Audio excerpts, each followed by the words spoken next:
Thanks, mate. Your call.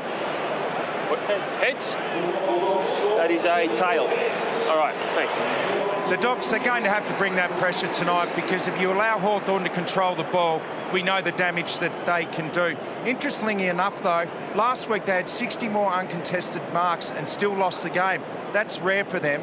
If the Dogs can put pressure on tonight and get it a lot lower than that, then they're right in this contest. And I think the Dogs will bring it. They bring it most weeks, but it's going to have to be like the West Coast Eagles' pressure last week to beat this Hawthorn team here tonight. Yeah, absolutely, Richo. Summed it up beautifully there for the Hawks.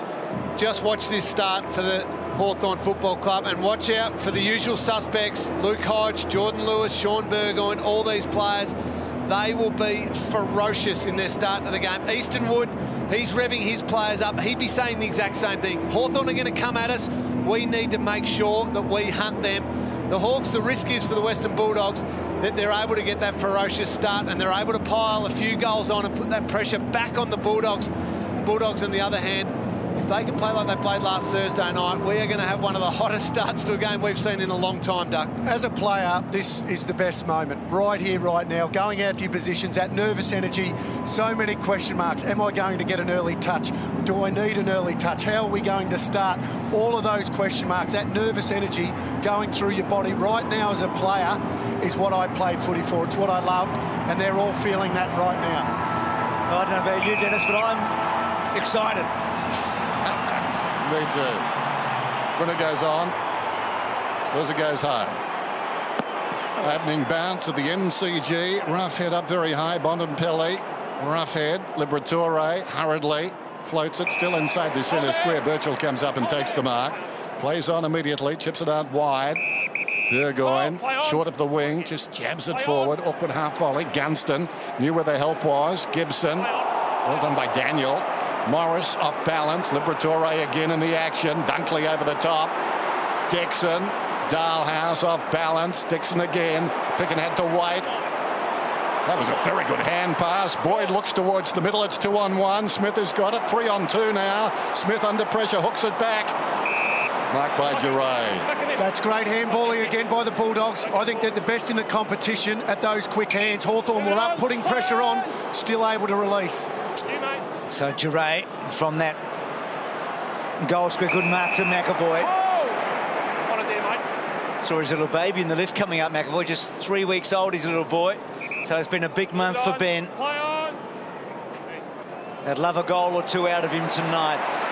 So, and that's important there, the Western Bulldogs, just cutting off that uncontested mark there for Luke Hodge. It's exactly what Richo just spoke about.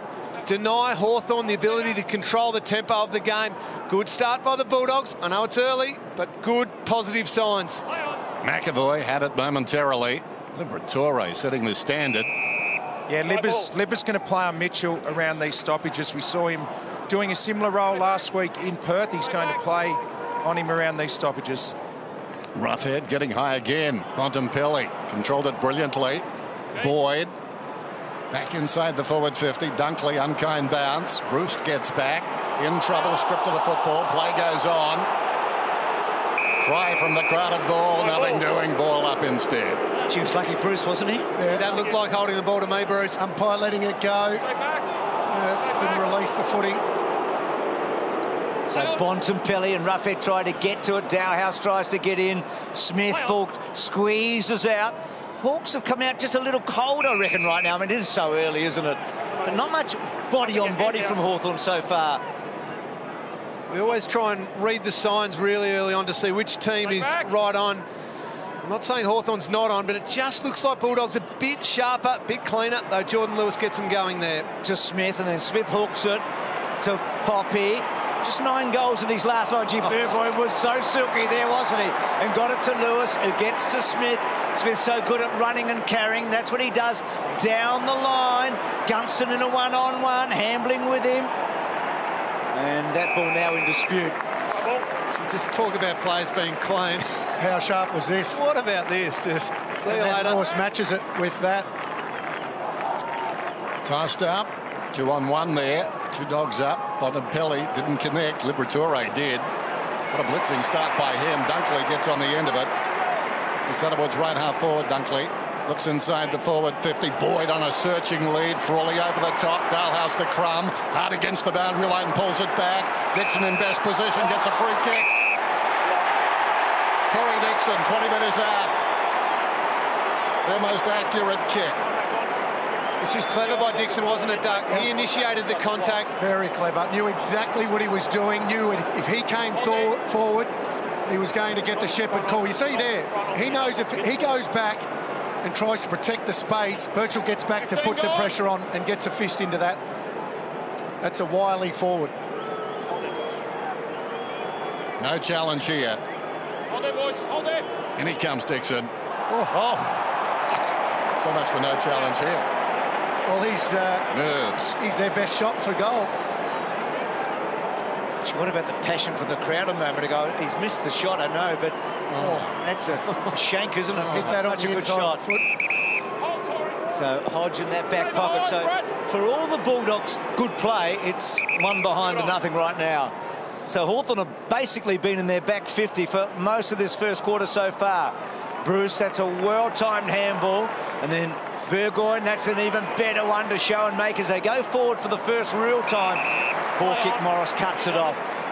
Good switch. Good pressure by the Bulldogs there to make sure that ball was turned over. Picking so important last week in the opening quarter. Daniel takes a brilliant mark. Squares it to his captain. Back to Suckling.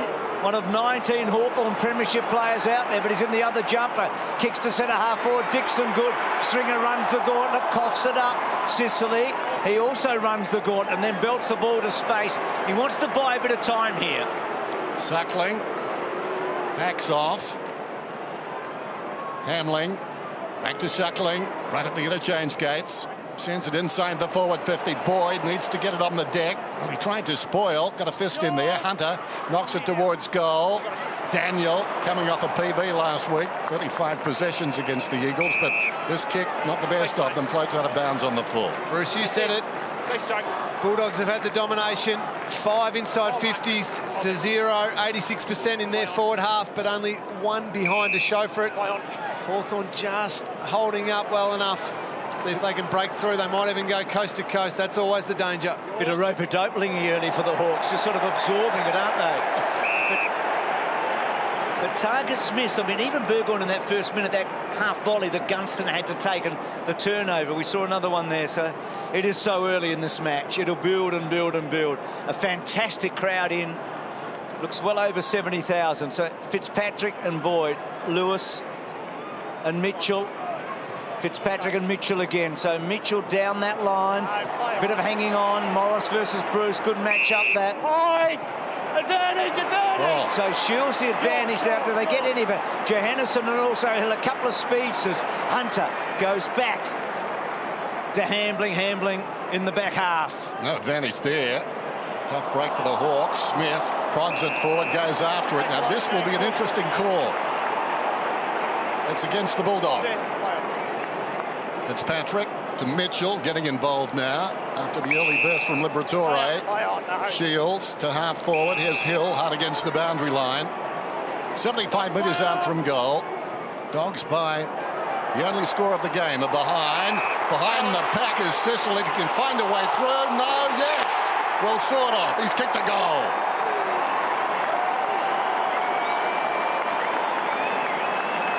Well done by Sicily. Couldn't break the tackle, but the presence of mind to throw it on the boot. And that's the killer that Lingy was talking about. Oh, that's what they've been so good at for so long. They can be dominated, and they've just got a knack of going forward and getting that goal against the flow. They've done it again. Shallow entry a second ago and then a goal. James Sicily here just read this well, had the mark but chose to play on, nearly broke the tackle but still had the strength to get the kick off and get Hawthorn on the board. So Lingy, last goal against the Dogs in round 3 and the first goal tonight in the final. Of course, he kicked that match winner, the Bob Murphy moment. Hodge building it forward. Rioli, it would have been a great mark, couldn't quite now. He's going to make the ball, try and talk for him. He does something we rarely see, fell over, but he picks himself up and then Well, coughs it up. So Cyril had 3 little moments there that weren't perfect. Wood gets it out wider. We talked about Picken, how important he was in that opening term last week. Nabbed a goal when they needed one. And he took 2 or 3 contested marks against the flow. Ball close to the boundary line. Mitchell, surrounded by Dogs, dug it out brilliantly. Stratton feeds it forward. Burgoyne inside the forward 50. Sicily, a chance to kick his second. And just moments ago, Rioli running with Hamling. That's interesting. Yeah, Joel Hamling got caught on him, Dennis, you're right. Great matchup for the Hawks, I would have thought. Just again, the ability for the Hawthorn players to win the ball in the contest, and the class of Sean Burgoyne. Lower his eyes, hit up James Sicily. Perfect start, could be, for the man who was the late withdrawal last week. Just a couple of entries inside their forward 50. And they're making them count, although this one just goes wide right. Sicily has their entire score. They lead by 6. Approaching halfway in this opening term, it's gone very quickly. It's been tough, uncompromising football. Just what we expected. Dennis a long way away from Isaac Smith's shot, but it was about the same spot. Different foot, I know, and drifted to the same area. So well done there by Smith. And Dowhouse and Bontempelli to McLean. And that's a beautiful kick. Well done at the back by Frawley. I thought it was all the way for Picken. And now Duray. How good was Frawley then? Last man standing, and Sicily everywhere for the minute. That's a brilliant kick through the centre. They're bouncing here now, Hawthorn. Smith to Shields. Burgoyne a lot of the ball early. He gets the ball over the back. Absolutely. Can I say it? Centimetre perfect. Goal, Gunston. I figure it's so close to the end that I can pitch 1 or 2 now. And the other one at the other end was almost, wasn't it? It absolutely was. I mean, Frawley was superb at one end. Oh, that's just absolutely brilliant. To stop it at one end and then go from coast to coast, that's brilliant. That's why they've won 3 in a row. And this is what they did to Adelaide last year. They were 8 goals to 2 at quarter time. This is the problem. Well, how good was this? This we thought was a certain goal. Frawley, that is just desperation to get that in. And then that causes this at the other end, coast to coast. Just a perfect kick to space for Gunston. A moment of magic from James Frawley. Mitchell couldn't find a way through. McRae went to ground. Fitzpatrick couldn't dig it out of there. Through the legs of Bontempelli. After a Puopolo. Tied up, and we'll get a ball up. Thanks, Josh. Umpire, sounding like Dr. Phil. Well battled it was indeed. As you'd expect tonight. Roughhead goes up, bumps it down. And there was Gibson. Half chance for Daniel. Spills wide of the pack. Hurriedly by McLean. Kicks inside the forward 50. Cordy was thinking about this soccer. Then he picked it up. Hunter. They all ran past him. As a result, he prods it to the pocket. Kept his head. That was cool football. And Dixon now a chance to make amends. No prediction from me. Well, he's had a sider, and the nerves should be gone by now. I'm not sure this was 15. And you can see there, Luke Hodge didn't think it was 15 either. But this guy generally is a beautiful set shot for goal. Having said that, his sider was a shocker. We're right behind him. Dogs could do with this. And he misses to the right this time. Well, normally a dead-eye Dick. Hodge has a bit to say, just marking him like the Russian judge. He was 81% from set shots since 2014 before tonight. Is that nerves? It is nerves, yeah, for somebody who's such a good kick, especially his first one. They need that first goal just to settle them down a little bit now. They can't get to quarter time and be 6 goals to 1 down. They need that goal to settle their nerves. G. Shields did well, and then Hill. Well, last year it was 8 goals to 2 at quarter time in this corresponding match. It has to be nerves. 81% since 2014 from set shots.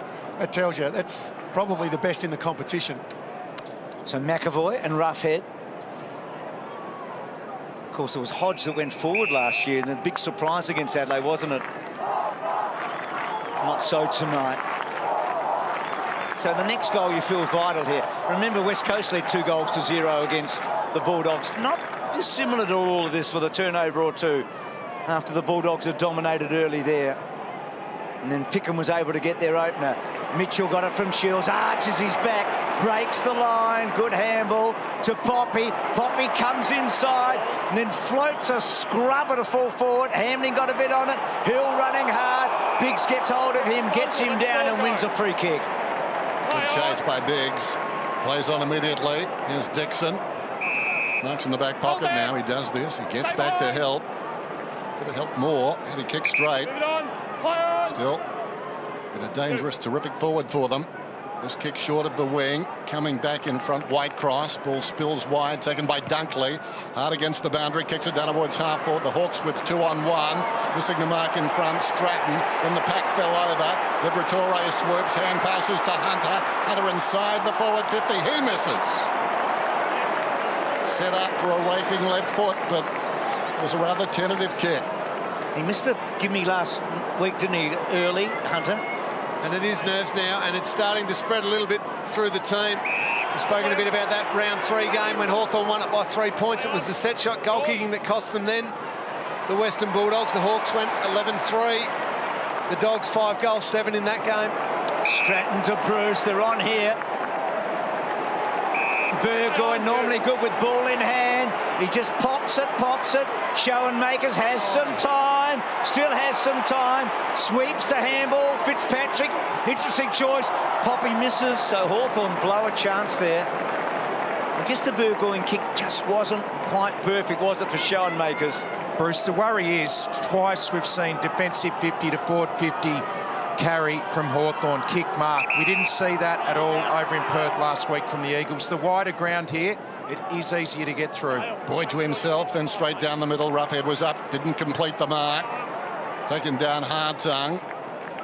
Big scramble. Umpire lets them play. The ball has moved, but it's not going anywhere. Held up is Dunkley.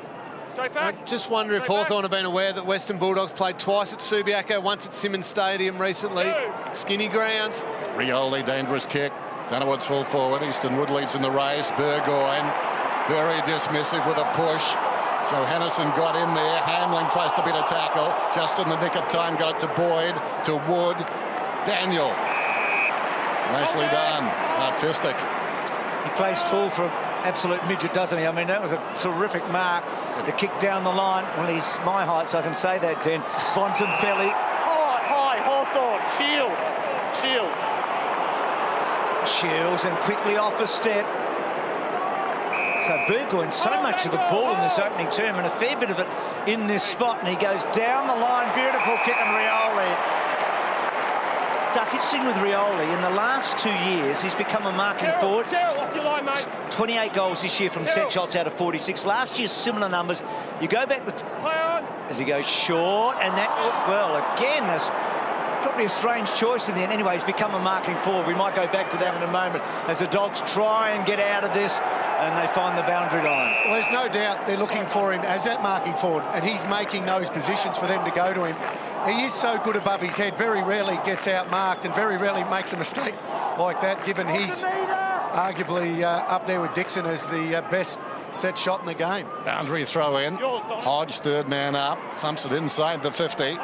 Gunston dragged down, ball spills out of bounds. Saw Luke Beveridge moments ago, spent 2 seasons coaching many of these Hawthorn defenders. His time with the Hawks under that man, Mr. Clarkson. What a remarkable record. Knocked in front, Lewis, so good last week. Schoenmakers, now Smith, hooking it back. Misses.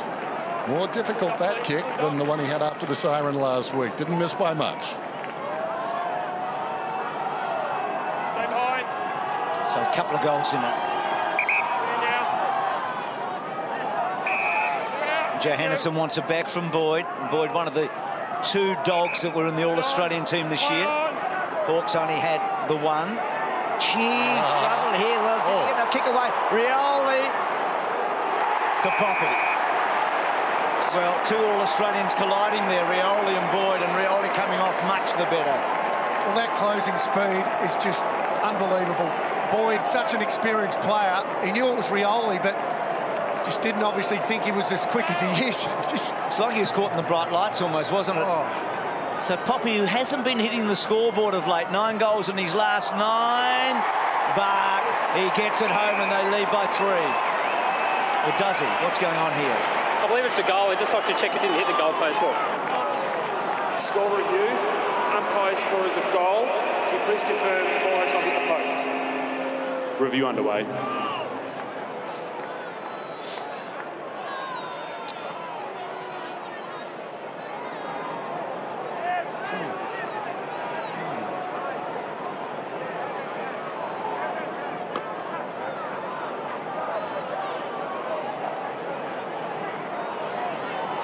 If it hasn't. Review complete. Confirmed goal. So they lead by 3.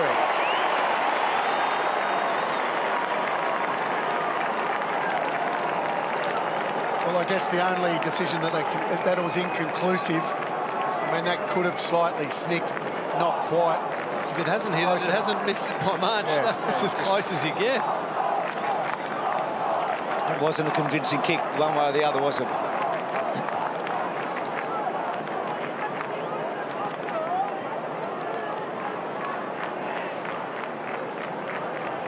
This is why he's the best 15 possession player in the competition, because that there is worth 3 possessions. And after the ultimate post-mortem, Hawthorn lead by 18. We're back in the middle. Boyd. He needs something at the moment. A catalyst for them. McRae had the ball taken down. Dalhouse kicks it out wide. White cross almost. He's going to get a free kick. I think he's paid the mark. Juggled it a couple of times and that was good enough. Thanks, mate. Time back on. Play on. A really good back end of the season, Whitecross. Goes out wide. Gibson. Whitecross again. Goes for distance this time. His side on top. Smith got a hand to it. Rolls free at the back. Boyd on his knees. Suckling. Dalhouse. Boyd. Back to Dalhouse. And he did it again. Holding the ball. Like a blur. Man on the mark is out. 50 metres from goal. Taken back a few more now. Stay behind, Liam. And Rioli thinks he can get the trip. He did in Sydney this year, didn't he? He did. Right on his distance. Dazzling speed. 48 metres. Pressure, even the inferred pressure in that area, when you know he's lurking, tremendous. Have to be aware. Forces quick decisions. Rioli's kick, has it got the carry? No. What happens now with those Bulldog defenders, they now get rid of the ball just that little bit quicker than what they normally would because of Cyril Rioli, what he's done in the last 2 minutes. Hambling. Just high, so they just lost their rhythm for the minute, the Doggies. McLean gets it out. McRae. Low to Hunter, another of the lefties. That's neat enough to Bontempelli. He looked lively very early, didn't he? They have to get the next one. It's early, but it'll be a big lead by Hawthorn if they don't. Kicks to centre half forward. McAvoy got back. Roughhead did pretty well. He was against a couple, and he's not going anywhere, and it'll be a stoppage inside the forward 50. And they need that next one more for their own headspace. Just the little voices start getting louder as the champs keep kicking goals and they don't kick any. Boyd, Liberatore, chopped off by Birchall. McAvoy into the arms of Cordy, emerging with it. McLean, now Dunkley in 2 minds. Well, that's an intelligent kick if he meant it. I think he did. Not sure he could have spotted Easton Wood there. He just kicked it to space, and Wood, pushing up, has taken the mark. Well, the acting captain needs a goal here. Yeah, I think he might have been looking for Dixon. It was a clever kick. You see there, looks inside and knows that he's kicking it to the advantage of Dixon, but Wood floats down. Going to the eastern end, which should help. Move it on now. Hold. Still goalless, approaching quarter time. Easton Wood, normally a reliable kick, and he comes gently on its way, and it's good. It's been a long time coming.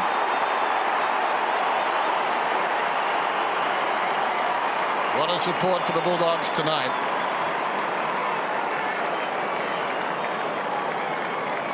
Terrific in Perth. Can they bring it from here on in? Gee, it's good when the captain does that, isn't it? It feels even better when the skipper does that. Acting or not acting, that was huge.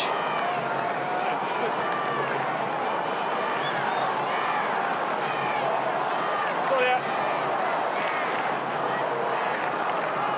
That's a big kick from the acting captain tonight. And look at the supporters, the Bulldog supporters. They knew how important that kick was. So a couple of goals in it only now. McAvoy wins that tap. Lewis searching for it. Dalhouse brilliantly beats him to it and then gets the ball about 35 metres forward. Hodge in the right spot, belts it away. Dunkley's been important early, as he was last week. Scrubbers one forward. Frawley got a kind bounce. Tom Boyd can't really pressure him. Frawley gets the ball back towards the centre wing. Push. Bulldogs. Suckling, the ex-Hawk. I was watching the national anthem when Suckling was looking at Hawthorn. I was wondering if he was thinking, why them, why them? The old foe or the old mates. Anyway, he started okay. That familiar kicking style gets it to a very hot spot. Stringer got pushed out of it. McRae and Birchall in it behind. Still, they've knuckled down now, the Dogs. There's Birchall to the pocket. Smith. Just over 3 minutes remaining till quarter time. Play on! Runs around the boundary. Very high ball to the outer side. Hamling works in front, takes the mark. Bulldogs! Free kick to Boyd, I think. Hamling marked it anyway, so Matthew Boyd will take this one. One of only 3 Bulldogs playing tonight who's played in a winning team against Hawthorn. That's a remarkable stat. Morris and Pickin, the other 2, as he drives it inside the forward 50. Big pack at the drop. Nobody touched it. Duray at the back gathers. Well done by Stringer. Arrived quickly and checked it off the boot. And that's how Jake Stringer gets himself back into top form. Just little things like this can work your way back into a game. A couple of those little efforts and all of a sudden you find yourself on the end of a ball and you kick a goal. That's how he's got to do it. Hodge can't get through. Thanks, guys. Let him up now. Lipper, one of the tacklers. Thanks. Just let him up. Thanks. It's been a good response by the Bulldogs here. McAvoy probably won it. Ball not quite squeezed out anywhere at the moment. Might have to go again. Frawley getting the strongest tackle on now. Smith does get a bit on it. Johannesson towards the fence. Did well to Daniel, and Daniel taken over the line by Rioli. A couple of pocket rockets there. What a fine season Daniel has had. He's been a revelation, hasn't he? The runner-up and the rising star, and the contrast for the 2 rising stars. Mules, such a disappointing week for him last week, and for Daniel, he's on such a high. That ball again not coming out in the stoppage. Daniel runner-up to Callum Mills. Let it go! We've all loved the way he's gone about his footy. Straight back. Hawks lead it by 12 then. Approaching quarter time. Rough hit up very high. Now they had 2 blokes there. Bulldogs. It's going to be a block going the Bulldogs' way, is it? It's going to Dunkley. Well, that was an interesting pack. I must have missed a couple in there. I thought there were more Dogs than Hawks. This kick downwards, full forward. Boyd launched himself, spills wide of the pack. After it goes Hill, missed it, comes back to him like an obedient dog. He kicks it though towards a teammate. Well, getting in there was Stringer, and now the heat comes on Frawley in that pack, and we'll get a ball up. Haven't called Hodge's name too often. He's in there as well. Frawley did some magnificent work earlier. An All-Australian in bygone years, tapped down by McAvoy. Charging in there is Dalhouse. What a player he is. What a player he's become. We'll get a ball up. Brad Hill's cold, I reckon, a moment ago. He was lucky they didn't get a goal off a mistake by him. He just fumbled it, and then I thought almost didn't dispose of the ball correctly too. Could have been holding the footy against him. 20 metres from the Doggies' goal. Stringer doing some of the heavy lifting. Ball not quite out. Hill did okay there to get across the pick. Well done, Tom Boyd on Lewis. And a ball up. So they're really Well battled, beat the meter. applying the heat here, the Bulldogs. Trying to suffocate Hawthorn here in their back half. Not giving them any room at all to move. Hard to kick a goal here, though, with this number of players around the stoppage. We need players to work for each other, create a little bit of space, maybe block as well. Rough head again, gets his own ball and missed it. Liberatore goes after it. Smith a half chance. Now McRae knew where the help was. The ball was slow to get there, though. Stringer tackled immediately by Sicily. Burrowing in is the skipper of the Hawks in the opposite direction. They tie it up. Another ball up. Just over a minute remaining. Sicily had a couple of chances early. Got one of them. And a blood rule on McAvoy, is it? Yep. He gets cut a bit too, doesn't he? Everyone looks at Hodgie when you hear the blood rule, but he's okay at the moment. Not a spot. So many players in and around the footy, as you said. This is where they'll look for that third man up. They'll try to get it outside these players. Here it is now. Trying to do just that, Duck. Not quite getting it out, though. Mitchell just toe poked it to the advantage of Shields. McLean's a good shot. He's gold. That's big. Really big late. Was it touched?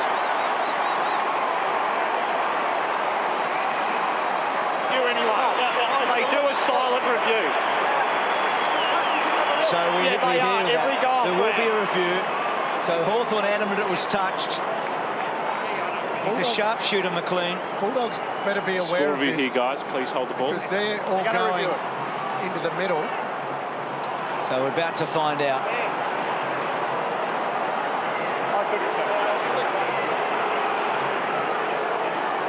So a review's on here. The umpire's saying they do a review anyway, so Hodgie adamant that he touched it. Review complete. The score is behind. The ball was touched off. So big turnaround here. So they haven't set up here the Bulldogs for their zone, so the players now... That is deflating, though. You're right, Duck. They've got to get set up now. They've got to move on from this really quickly and make sure Hawthorn can't move the ball with a minute to go in this quarter and kick a goal. Churchill. There's the crowd. I think their feelings known.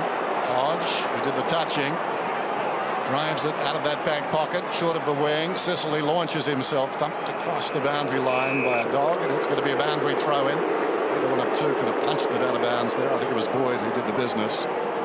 Clock stops at 49 seconds. Thrown in. Boyd wrestling with Fitzpatrick. Fitzpatrick won it. Bontempelli did well. Boyd, Matthew goes with the outside of the boot, close to the boundary line. McLean almost the mark, spilt it out. Stratton just puts his legs across the footy, and the umpire will ball it up. Busy Beveridge late in this term.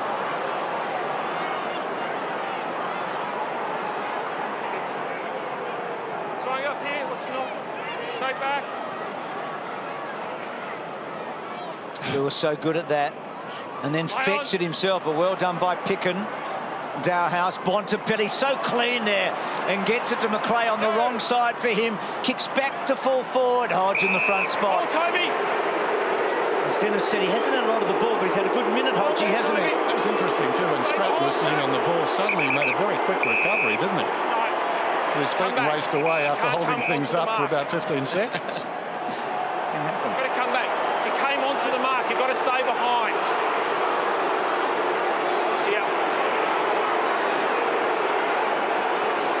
So this is the shepherding on the mark. We've seen a lot of both these teams do it, but no one does it as much as Hawthorn. So Hodge to put the ball into quarter time. So the crowd getting right behind the Dogs here. The Hawks got the field with the contested possession, and they looked by far the better team on the outside when they won it at the coalface. The Dogs have to have a big win in contested footy tonight to win this game. They started to do that towards the end of that quarter. Not surprisingly, they were right in the contest for that last 5 minutes. Lee Matthews, Lee, just from a coaching point of view, right at quarter time, how are you seeing the match? Well, I think Hawthorn, so Bulldogs got the jump early, but they just missed the shots. The scoreboard is the thing that matters the most, and they missed the shots. Then Hawthorn controlled the middle part of the quarter, and Rioli's influence was just outstanding. But I think what Luke Beveridge would be saying to his Bulldogs is persevere. They are really in this game. They got field position, 30 tackles to Hawthorn, 25 to Bulldogs. That shows you how much congested play there is, and Hawthorn's goals have come from really coming out of that congestion a few times. Tim Cahill, who walked with the Bulldogs fans from Fed Square tonight, the Mercurial one, and Cam Smith next to him. So there's Cam Smith, I should say. So, gee, from everywhere, eh? This game attracting the very best footballers of all codes. Start of the second term then. Hawks lead it by 11. The umpires tonight, Donlan, Stevic and Nichols. Getting high, McAvoy, bandaged up now, knocked it down towards Mitchell, tries to feed it out. Rough hit a half chance. Hodge lost it. Bontempelli across his bow. Picking on the way down. Suckling, did he have the football? Boyd run down, but not before he got a hand pass. Hunter, Wood, behind Biggs. As a result, Hill swoops on it, runs towards half forward, into the path of Rioli. That's a clever mark and he runs on. 5 metres out, kicks a goal. Good kick, wonderful balance.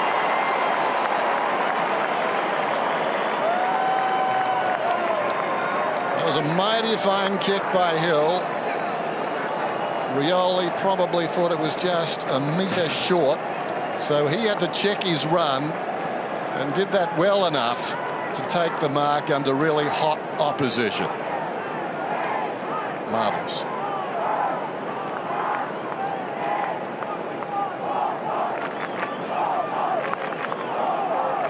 Scoring from turnovers is the king for the Hawks. It was the difference in their round 3 game between these two teams, and again they capitalise on it. Cyril Rioli kicking the easiest of goal. Luke Beveridge got to the coach's box late from the quarter-time break. He wouldn't have been happy watching that replay. Bontempelli gets it from Libba. It's a terrific smother by Hodge. And then Mitchell, so Hawthorn getting it forward again. Rioli tapping it down. Getting back Boyd to Morris. The old firm, eh? They were part of those 3 consecutive prelim finals a few years back. Birchall cuts it off. Hold there! That brilliant Rioli mark, of course, and the Hill kick, because Easton Wood's handball was just too hot for Biggs, wasn't it? So Birchall just sets it up, and well done to Gunston. Hambling. Gee, Roughhead was good there because Poppy was close. Suckling bought some time, did it cleverly enough, hacked it out, got it out of the danger zone. Dunkley's been good. They tapped the ball forward, and the kick down the line is okay. McRae involved there. So now going forward, now Dunkley getting to fall forward, getting back Whitecross. It's a good kick, Whitecross. A little kick to Burgoyne. And then Burgoyne short to Howard. Thanks for that, Dennis. Hodgson out back. Hodge drives it towards the boundary and it bounces out of bounds. Not his intention, I don't think. He was thinking of Frawley. I know the Dogs play a team defence and you cover off your nearest opponent, but gee, I don't think they want to get Hamling caught on Rioli again tonight because he's just far too mobile. In fact, he's going to be on him again now here. Margin 17 points. Dangerous time for the Dogs. Smith hurriedly out towards the pocket. McRae gathers close to the boundary line to Pickin. To a dangerous spot. That's a good kick. Bontempelli got fingertips to it. Picked up by Stringer. Gets through. Has a snap. And what a beauty it is. They needed that one. It was the dangerous kick that set it up back to the middle. And from there, things fell into place. Now, does that uncork the genie? Or does Jake Stringer? We're about to find out. It was a bit of that chaos ball, wasn't it, Dan? Just get it in there to a dangerous part of the ground, and Jakey Stringer, that has got to lift him. He's going to be big for the rest of this game. Oh, this is a great centering ball from Pickin. Just got it back to the top of the square. Bontempelli doesn't quite get it, but this is what Stringer's in the side for. This is what he's so good at. And that might be the very thing that the Dogs need. They need him up and about. They need him kicking goals. And Duck, we thought he was made for Friday night footy, but those stats suggest not so. But maybe tonight is the night the genie gets out, as Den said. Roughhead and Bontempelli takes a wonderful mark against Hodge, of all comers. Yeah, great body work, early body work. I saw the mark, Duck, and I thought, how good's that? And then I saw the bloke he beat. Yeah, that's exactly right. What he does is he steps forward, puts Hodge out of the contest there, clever, and then goes back and takes the mark. Protected the space beautifully. That is a mark of the highest order, that is superb body work, Duck, you're right. Knew exactly what he wanted to do. Duck, dare I say, it was Carey-like, but you don't have to blush because it was. And Bontempelli from 30 metres out gets the goal. Stringer and Bontempelli, X factor. Well, Lee Matthews is convinced that Bontempelli could play at centre-half forward. That's the sort of bloke that he is, and when you see him play like that, he probably could, couldn't he? Yeah, he has to be a forward half player. There's no question about that. all of his play come up into the middle of the ground. He's that big body, but then he has to spend a lot of the time inside that forward 50.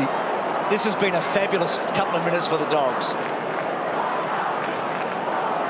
Hawthorn got the first of this quarter. They needed to respond, and it's been on the back of two of their stars. Jake Stringer and Marcus Bontempelli both kicking goals.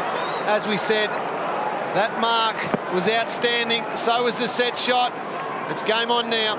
They're going out of the middle, thanks to McAvoy. Here's Hill running down towards the 50. Is it a quick reply? It might be. It is.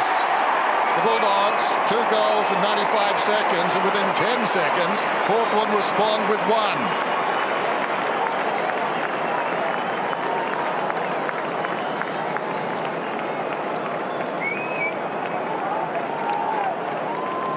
Strange player is Hill. His good is very good. Sometimes his ordinary is bad. Deadly in that situation, though. He brings speed.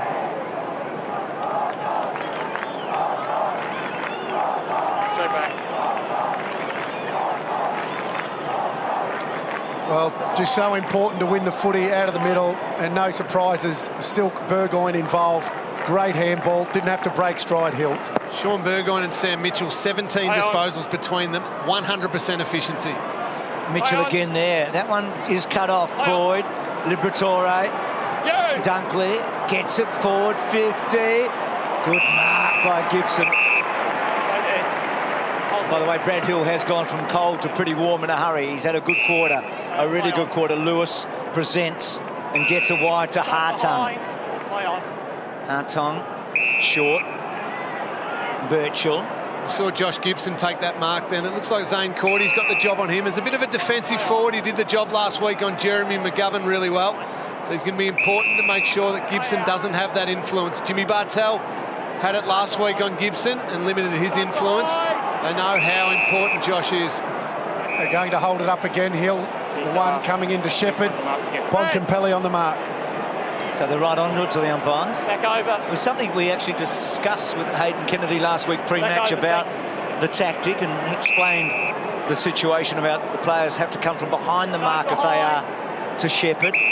Hawthorn have been able to crib some good metres over the last few years. So Frawley, a bit of an up and downer. Big flyers everywhere, mainly from Hawthorn. Woods handball. Mitchell trying to push it forward. Doesn't get it far. Dalhouse, they got it out. Well, Smith that got it out. And then Hunter and Birchall and a boundary throw in. Bontempelli now isolated at full forward, guys. So Lee Swish, he's got it there. Bulldogs just off the pace. McAvoy's in front. Boyd edges him forward. Liberatore won a hard ball. Hill knocked it back in. McAvoy goes wide. Bruce, haven't seen much of him. Spilt it. Mitchell in desperate trouble. Johannisen takes him down. And Liberatore also the worst for wear. Slow to get up. Started brilliantly. He's had his moments since, but that will slow him down. Boundary throw in other side. Hawthorn on top, but the Western Bulldogs not playing in their shadow. Tapped down by McAvoy. Luke Bruce. Bruce being held at the front of the pack. As I mentioned earlier, not many possessions for him, coming up for his 5th. Had a great semi-final last year. He kicked 6, a career high against Adelaide. That's a shabby kick too, going back. Stratton, and that's a shabby kick going back to Whitecross. Is this Hawthorn? And then Whitecross gets around a little too easily on Cordy. That's a disappointing result for the Dogs, and Frawley takes the mark. Yeah, that was really poor by Cordy. They had them hemmed in through some bad kicking from Hawthorn. You got to nail that tackle. It doesn't hurt them. They get a stoppage here. Poor tackle. There's Liver going to ground. So little knee there, eh? Yep. Mitchell over the top. Boyd knocked it down. Smith, high one. It's been touched. Schoenmakers must have heard the call. Dunkley. It's a great hand pass. Wood under pressure now, goes with the left peg. Hangs a long time in the air. Stratton judged it perfectly. Plays on immediately. The run came from behind. Frawley to Hartung. Out wide now. Whitecross. Pushing up is Gibson. Goes with the right foot. And Hill hangs on. Flirted with the idea of taking off. He's held up at right half forward. Storming up. Offering a perfect lead is Gunston. But it is deep in the pocket. Gunston, 1 goal tonight. Hasn't been kicking a lot of goals. Kicked in 51 for the season. Kicked 57 last season. A couple of grand finals with 4. When he's on, very good. This one is sliding right across the front of goal. Big pack. Boyd knocked it down. Dangerous spot. Trying to charge out of there, Morris. He's pulling Sicily behind him and will get a ball up. Hawthorn pressing hard. Fitzpatrick, Dalhouse running towards the line, has to kick it back and doesn't get it far. Hartung, it didn't quite stick. All over him, Daniel. Smith gets it back. Mitchell gets it back. Hodge wrong side. Doesn't matter. Doesn't matter. The old firm, eh? Mitchell and Hodge. That's Hodgie. Outmarked at the other end. It's a bit like last week, gave a 50-metre penalty away. Selwood got a goal, makes up for it almost immediately.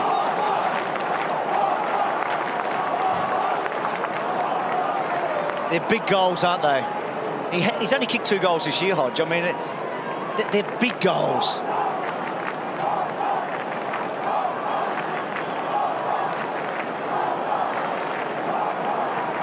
Well, not too many left-footers boast a right foot, but Luke Hodge does. He's superb on both sides of his body. Mitchell would have been in his right mind to have a shot there himself on his left, but gave it to his skipper, didn't let him down. Neither ruckman touched the ball. It's a block. No, you blocked him. Oh. Straight away. Fitzpatrick gets the free. One on the mark. In the height of the MCG. Fitzpatrick comes back to Birchall. This is a dangerous lead now for the Dogs. Off the pace by 17. Gibson. Forward of the wing, told to play on, looks down, deeper to attack, a high ball. They come from all directions. Sicily, almost the mark. Trying to paddle it out of there initially was Rioli, like a basketballer dribbling. Biggs has a swing at it. Rioli comes back in. Out comes Daniel, emerged with a football. Well, incorrect disposal. Holding the ball. Well, holding the ball. Yeah. Player Stevic, they're wanting a free kick to the Hawks. With the arm, it was a knee. I'll just set this up and then I'll have a start right. Sam Mitchell? Roughhead still debating that last free kick in the centre. And I think he's got every right to debate that one too. I didn't think it was a free kick. Let's look at this one. Yeah, good tackle. Doesn't dispose of the ball. That is holding the footy. Great tackle by Liam Shields, but Jordan Roughhead not happy with the one at the centre bounce, and I agree with him. Liam Shields, the Hawks' #1 tackler. Doing a great job there, and he comes. And that's a dagger.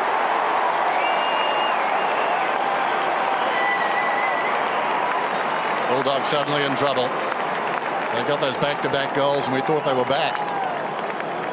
No dice. It's out to 23. They've doubled the Western Bulldogs score, the Hawks now. Constant, aggressive football, and they're running hard. Absolutely. He is a great tackler. He's not a big goal kicker, but hammered that one home. Roughhead really upset about the decision a moment ago.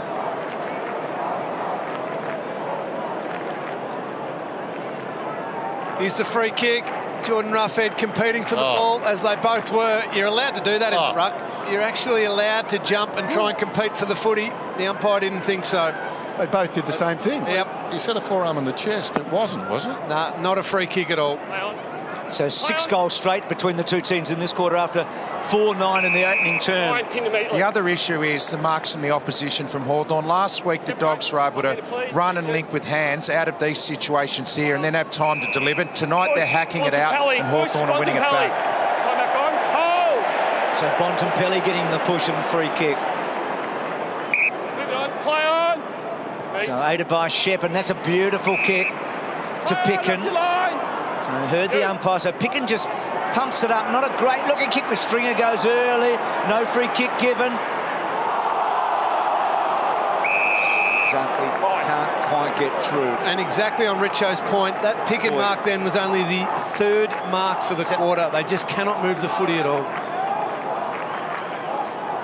So Dunkley the target there. Fitzpatrick did okay. Does he get it out of the danger zone? Well done by Dalhouse, squeezing it up, and then Bontempelli was really good across the ball. Smith, and now Dunkley checks, sides up behind. He's the youngest player out there and getting a bit of the ball. Margin 22 points then. Need some runners going forward when they dig it out of the centre to the Bulldogs for that spoil forward. Moment on the ground when that high ball came in moments ago. Here's Duray under a cloud early in the week, out of the back pocket. Sends a high one. Hamling's there. Over the top comes Roughhead and the ball goes out of bounds. Roughhead's just got to put that infringement behind him. Umpire Stevic, one of the best in the business. But it didn't appear to be a free kick. McAvoy, two-handed. McRae, need more from him. Cleverly gathered by Peck and wheels around. Distributes. High ball. In goes Hodge. Destroys. Loose ball at the back. Gibson came to it strongly. We get a ball up. Okay, boys. Hey, in there is Dunkley and knows he's been in a tackle. Hodge one side, Gibson the other. Not what you need for your confidence. A couple of big bears around him, weren't they? Roughhead, third man up, Bontempelli, Dunkley. No high given. Dalhouse normally good, couldn't get free. Johannisen just had a half a fumble, tries to tap back. It's to the advantage of Hawthorn. Frawley had it a long, long time. Ball still not squeezing out. Picken did well. McRae's hand's good. Dalhouse gets a fair bit on it, but it's safety for Hawthorn. Hold play! Hold! Duray was back and then short to Birchall. And slow and short, and Hunter picked it off. And a boundary throw in. So the Dogs, some good forward pressure here. Yeah, they've been able to hold it in. They just have to get reward for holding it in there now. Halfway mark of the term, boundary throw in. McAvoy, almost clean possession actually. McRae on the way down, got a hand pass off. Dalhouse in trouble, taken by Hodge. Birchall finds a way through. Hurried kick, Cordy low down. 60 metres from goal. Stay out, stay behind. Side down by 22 points. Cordy is wide of the mark, searching kick inside the forward 50. Stratton came strongly. Picken got the crumb. Johannisen, unlikely goal kicker, remains so. And they've got to get him into the game. That's only his first kick for the game, Jason Johannisen. That run and rebound off half-back that Richo was just talking about, that comes from him. Biggs has only had 2 possessions as well. They're just getting none of that at the moment. And against the Hawks, you have to make the most of those half chances. And that was more than a half chance. Yep. So Hodge, a general back there. It's a good kick to Duray, and then Duray, it's a lovely kick down the line. So Hawthorn out here, and they're right out because Gunston gets it over the top. Now Fitzpatrick, not the most nimble, but we know he can go long, and he thinks about it. The handball over the top. Shields in a tight spot. Burgoyne comes in to help him, and then Burgoyne with a neat-looking kick to full forward. Beautiful mark. So Rioli and Smith and Bruce over the top. Real danger signs now for the Bulldogs. The Hawks a number of times getting out the back, and then it's just that panic of who do I go to? They're all trying to cover. The clever players can use the ball well and find a mark. So Bruce, does he miss? Yep. Well, that's a big surprise. That's a shock. That's a let-off. Who knows what it means in the long run, but that, you would have written that one in, wouldn't you? Bruce gets that mark, though, Lingy, because they're all worried about Cyril. Cyril's in that. He attracts 2. Bruce floats in and takes an easy mark. Suckling to McRae. Close to the boundary, Picken. Hold there. Stay behind. So unlike Bruce. Normally a sharpshooter. Picken had a fine season. Drives it up towards the wing. Hawks in best position. Smith gave a contest. McLean tried to knock it down. Well done by Mitchell. Fitzpatrick fitted out the back. Dalhouse was brilliant. Releases Bontempelli. Forced to kick with his right foot down towards full forward. Dunkley gets in behind Whitecross and takes the mark about 15 metres out. Well, this has got to be a goal. It's been good, Josh Dunkley.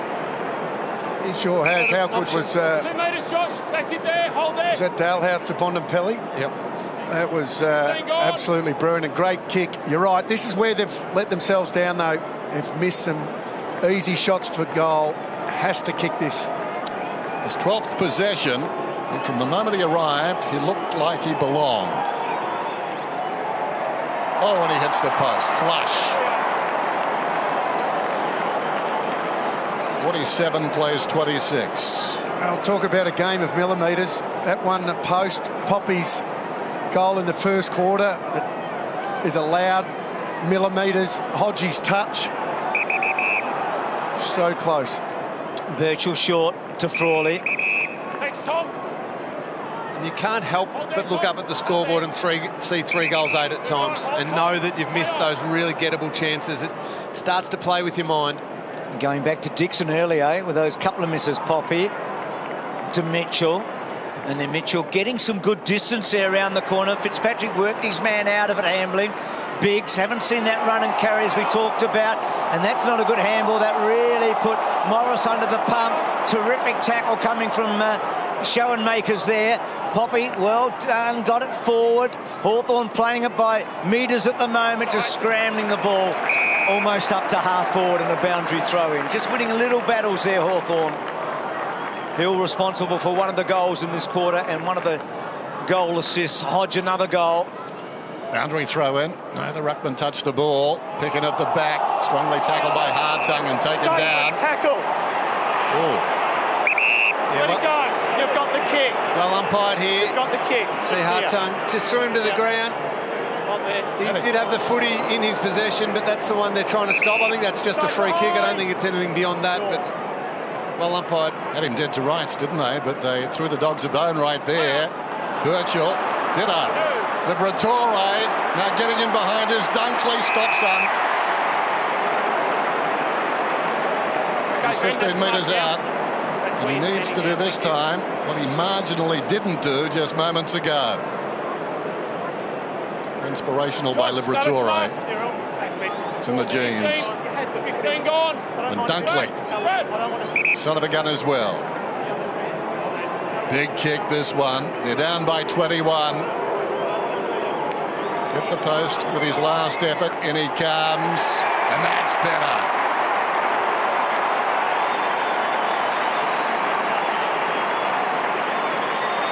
Well, they continue to play bold football, the Western Bulldogs. They know no other way. It's risky. Sometimes it's almost fatal. But it's what they do. It's in their DNA. He's done a good job, hasn't he? His kicking efficiency has been ordinary, but he's had more of the ball than anybody else in the first half. Well, good on the young man, because you can get the yips and the confidence can go down, but stood up in a big moment. 13 disposals in the first half so far for him, so right back in at the Dogs, 15-point game. Hawthorn making the running. That was terrific. McAvoy to Shields. Oh, pick and courageous mark. No, let him up. That's okay. No, both contesting. Sprint. Move away. Hold there. Interesting, isn't it? When you have a look at it there. So Picken, and then coughs it up, Picken to Stratton, to Mitchell. Brilliant handball to Hodge. Another very good handball. Hodge gets it back from Shields.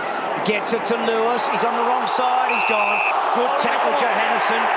Dogs starting to lift now. Boy, to Suckling, look out. Hill was bearing down. Hunter's got it.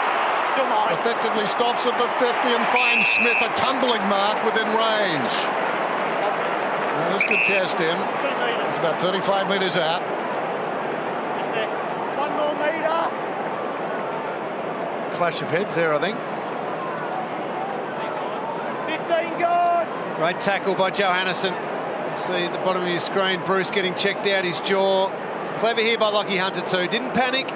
Just got it over the top. Give his teammate a chance. Every kick is big. How big is this one? Smith comes in, drawing it back on his left peg, and he puts it through. And it's back to just 9 points. Can you believe it?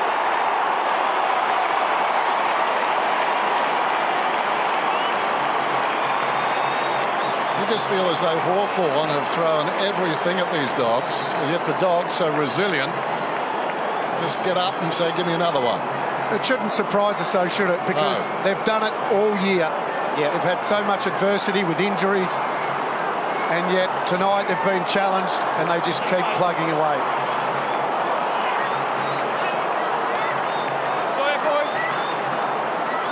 Speaking of resilience, this man epitomises it. Nailed the goal. He loved it. I reckon he just loves being out there on the MCG playing footy for the team that he loves. Played 3 games last year, 1 game the year before. He's been crippled with the knee injuries. He's had a fine back half of this season, so the Dogs getting back. Burgoyne, Shields, Bontempelli, important that smother. They've really lifted here. Hunter gets in low, almost hands the ball to Liberatore. Clever to Dunkley, a 14th disposal to Stringer. Gets it inside forward 50. Frawley there, Hunter again. McRae, handball wide. Boyd, gone. Lucky to get away with that. Hawthorn put the clamps on Buller.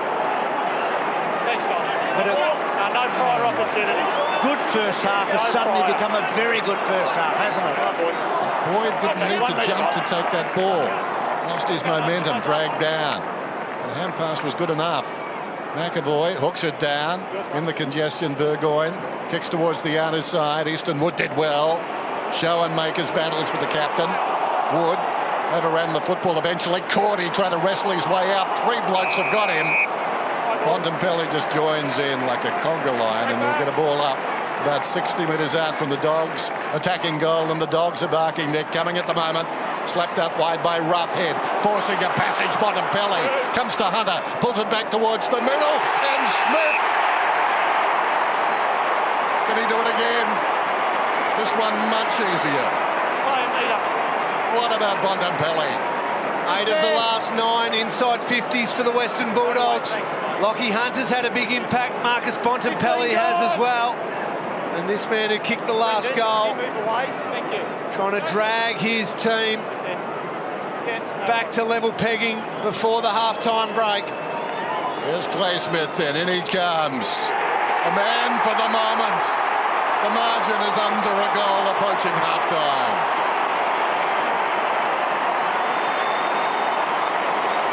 Wonderful stuff.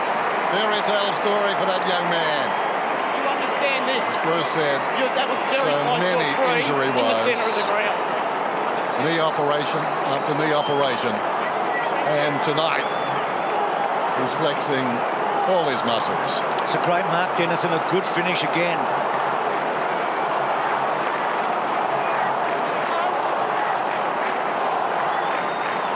Well, Bontempelli put the Dogs within 5 points 22 minutes ago. Hill got a goal within half a minute. Hawthorn were away, but now the Dogs are back. Almost on half-time.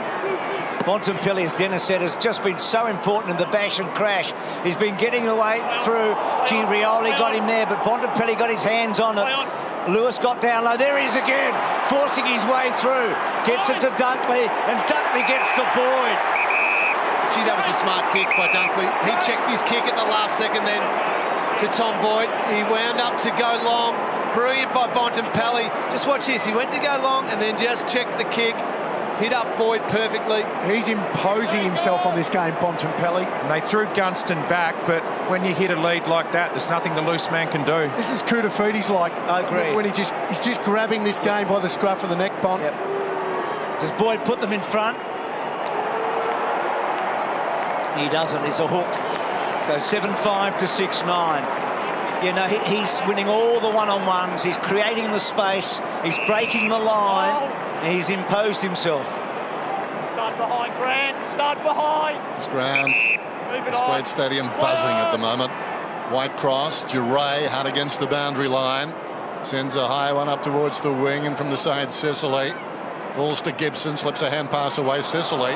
This is the target. Mitchell goes back after it. The ball runs out of bounds. Mitchell, 12 possessions. Bit of a glare from Sam. Bontempelli, centre stage at the moment and relishing the role. It's tossed in. Boyd reaches over the top, taps it down. McRae goes to ground, feeds it across towards McLean. Trying to wrench it out of there is Liberatore. Reaching for it, McAvoy.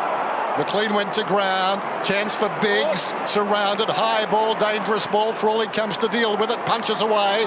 Daniel. Well played by Birchall to push him off the line. Well done by Daniel to Stringer. Can they take the lead here? A resounding no. Out of bounds on the full. Inside the last minute of what's become a must-see half. Been fantastic, Dennis. Has a white cross, gives it all he's got. Hugs the line. Sicily couldn't quite get into the frame in the end. Good hands wide, Liberatore. Boyd got it from McRae. Lovely pick up by Daniel. He's a good kick. He's the best in the business at that soft 15-metre inside 50. Hold there. Tim Cale loving it there. 11 of the last 12 inside 50s to the Bulldogs. They are coming, and the man who unfortunately didn't have the kicking boots on in the first quarter, Tory Dixon, missed a couple of kicks that he would normally kick. This is a huge kick for his team and his own confidence. What does he do here, Doug?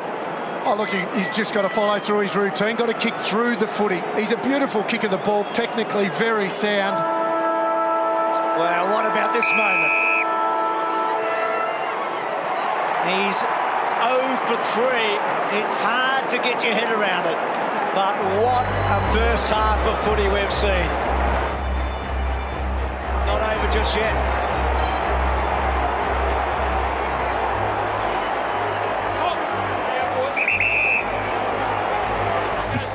So it's on at the MCG here, as we can see. Going in to remonstrate with Dixon after he kicked his third behind. Normally a beautiful kick of the football. And suddenly the doggies are barking back at the Hawks. The Hawks trying to impose their will here. Dermot, these situations at halftime when the siren goes, there's nowhere for the umpires to go here other than the checkbook next week. But in the meantime, somebody could get reported. There could be some dramas. Well, it just gets out of hand because you know there's no real impact. No one will get reported. Nothing happens. There's a push and shove. It doesn't look the best, but the most that can come out of it is a fine. So players know that, and they go in there and they fly the flag. They shoot off a bit. I'll tell you one thing that has happened in the last few minutes. The Dogs were able to put pressure on the Hawks in the middle of the ground, and they were finding some real efficiency when they were inside forward 50. They've gone inside forward 50. What have we got? 29 to 18. If Hawthorn only extrapolate that out for a full game, Rosie, if they go in 36, no matter how efficient they are, they're not going to win it. No, absolutely. You know, look, both teams, when they get their game styles going, look really, really dangerous. As soon as the Doggies pumped up the pressure around the ball, we talked about that before the game. When they started having players coming forward to the ball, putting pressure on, we saw it a few times before half-time. Like the Lewis rundown? Yep, spilled out, ball spills out, someone picked it up, I think Bontempelli got it, and they started lowering their eyes inside forward 50. They became way more efficient because they've had their chances. I mean, they're 16 scoring shots to 12. You're watching the footy finals thanks to Ultra Tune here on Fox Footy. Mark McClure. 4 time-on goals in time-on. 1 in the first quarter and 3 in that quarter there. So 4 of those, of the 6, have come from in time on. So that's brilliant to run through. Hawks were cruising, and then they just got a whack in the chin. Let's go straight to the MCG. Dicko's there and Jono, Hawthorn and a Bulldogs perspective. Boys, it's a point the difference at half-time and a nice little fracas just to warm up the atmosphere even more in this sudden death second semi-final. It could not be any hotter at the moment. It's certainly hot out here, Ed. Don't worry about that. It was pretty fiery at the end there, Dicko. But when you have a look at the way this game's transpired here at the ground, Hawthorn in total control early on with their D50 pressure, absolutely unbelievable. Then their transition from that, they're able to get Cyril out the back a couple of times, Bruce Gunston on great transition play. The Bulldogs need to do something about Sean Burgoyne. Can't believe they haven't gone to him in this game. Oh, he's had a big impact already, but I think Dermot touched on it. Around the contest, they're just getting their slick handballs out too quick. And they're happy to give Hawthorn 2 extra numbers when they're inside their forward half. So the Bulldogs are sitting back into defence with 2 spares, and they're going to say, OK, you can have your extra numbers there, but we're going to be slicker with the ball. And in that time on, like Sellers touched on, they just get the gaps, get the goals and scoreboard pressure. Tory Dixon, though, 0-3, could have put the nail in the coffin there going into half-time, really got them up. Yeah, it's going to be a big second half. Looking forward to talking to you guys at the end of the game. Yeah, Boyd and Dixon missing set shots to put the Bulldogs in front at half-time. It's 16 scoring shots to 12. However, it is the Hawks, as always, with the nose in front by a point at half-time. Into the lab we go for Ultra Tune. David King is in there with Ross Lyon. How good was that last 10 minutes? The Western Bulldogs were unbelievable, weren't they? Their pressure was fantastic. Liberatore's come back in first-class form after missing half a dozen weeks. Dunkley was fantastic. Everyone's talking about Bontempelli. But Liberatore in the middle of the ground had to win some contested possessions for his team. They won 11 of the last 13, 8 of the last 10 clearances, and had a dozen inside 50s in a row. It was an unbelievable patch. Yeah, they stuck to their guns. They got their game going. Hawthorn was so efficient, they could have dropped their bundle. But in the end, you know, plus 30 contested boards, the issue raising its head again.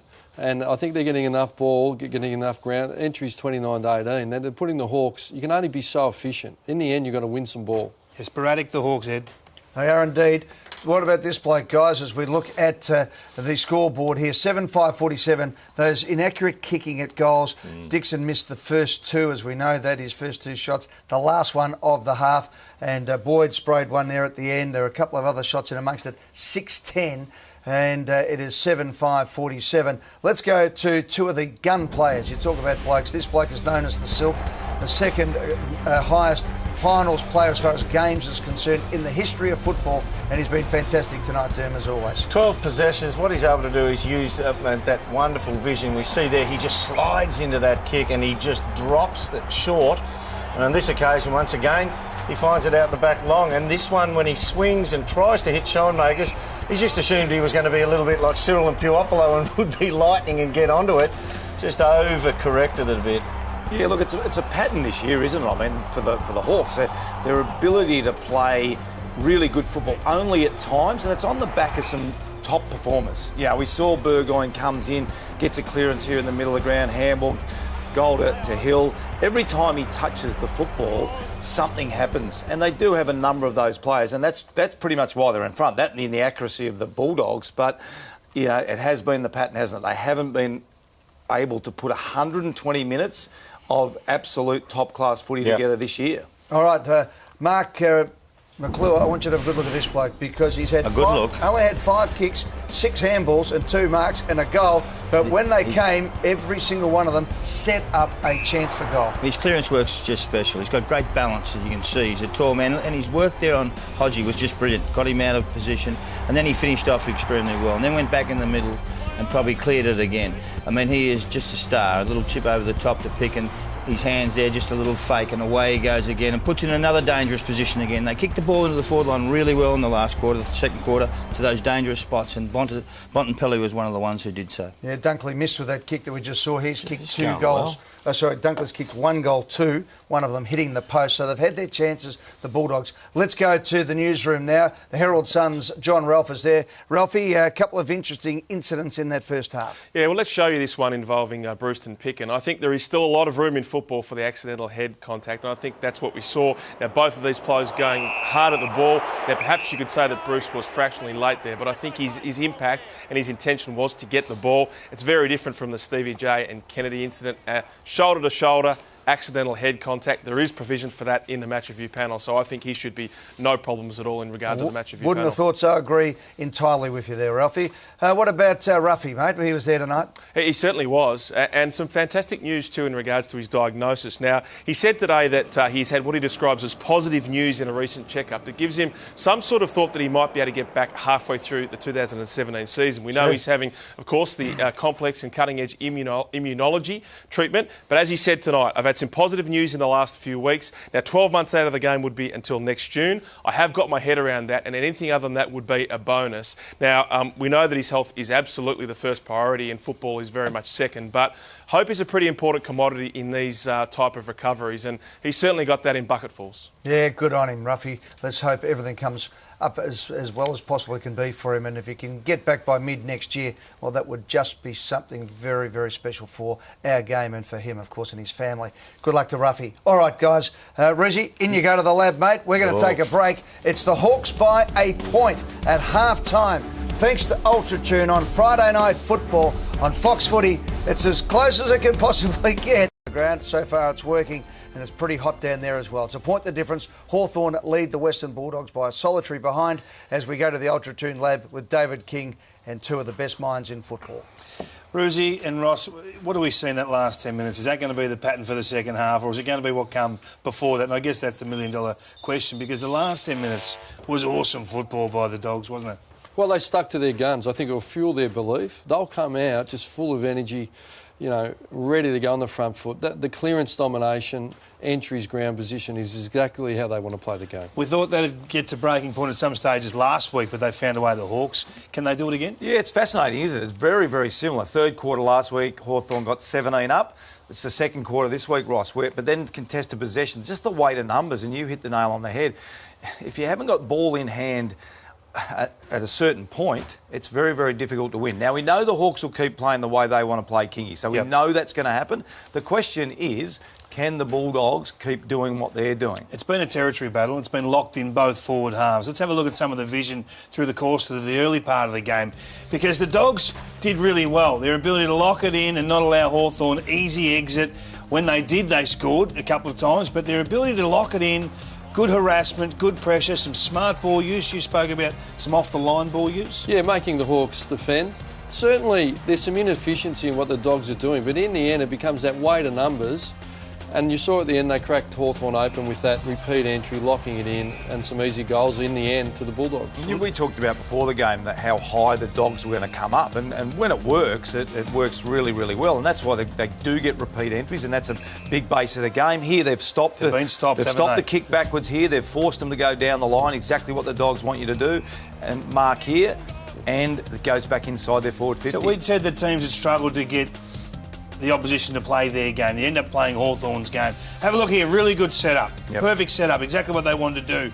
Kick comes lateral. Now, Caleb Daniel, he has to make this contest. I mean, it's a final. It's life and death in a lot of ways, Ross. Doesn't quite get there, and all of a sudden they're off. They're out the back, as you can see on the right of screen there. They're gone, unsupported forwards gone. Yeah, well, often we talk about it only takes one to break the chain, and unfortunately Daniel wasn't able to impact there. But I think what we've got to recognise is the Bulldogs, their difficulty of getting it out of Hawthorn's forward 50 themselves, turned it over a lot. So that's why the clearance battle, which the Dogs are dominating, 15 entries to 8, is making the difference in the team. The handball game. How do you see the handball game going? Because they're a high handball team. We know that. They're tracking towards 200 again. 85 kicks, 92 handballs. But, gee, it's posed some problems for Hawthorn, hasn't it? Well, if Hawthorn aren't going to put pressure on a handball game, then it works. What we saw early in the game, Ross, that Hawthorn were putting pressure on the Dogs' handball game, so that kick-to-handball ratio wasn't working in the Dogs' favour. As soon as they started to get a little bit more uncontested outside with the first 2 or 3 handballs, Hawthorn weren't able to get them, and then it started to work in their favour. No doubt, it's where you play the handball game. When they were playing it in Hawthorn's forward pocket, they looked ordinary, the Dogs themselves. But once they get it through the midfield where there's more room, there's more run, they looked really good. Been a long time, Ed, since we've seen the midfield of the Hawks been taken to the sword like this. They've been vulnerable at times, but it's never gone on the scoreboard. Tonight it has. Yeah, certainly in that last 10 minutes of that second quarter. As Dermot was saying just off camera before, Luke Bruce had a shot. The Hawks were leading after kicking 3 in a row. It was about the 20-minute mark. They were leading by 23 points, and he had a set shot that he'd normally swallow, and he absolutely botched it up. Would have made it nearly 5 goals. Saps energy from the opposition, but he didn't get it. And as a result, these guys are enjoying their halftime break because they know they're in this final.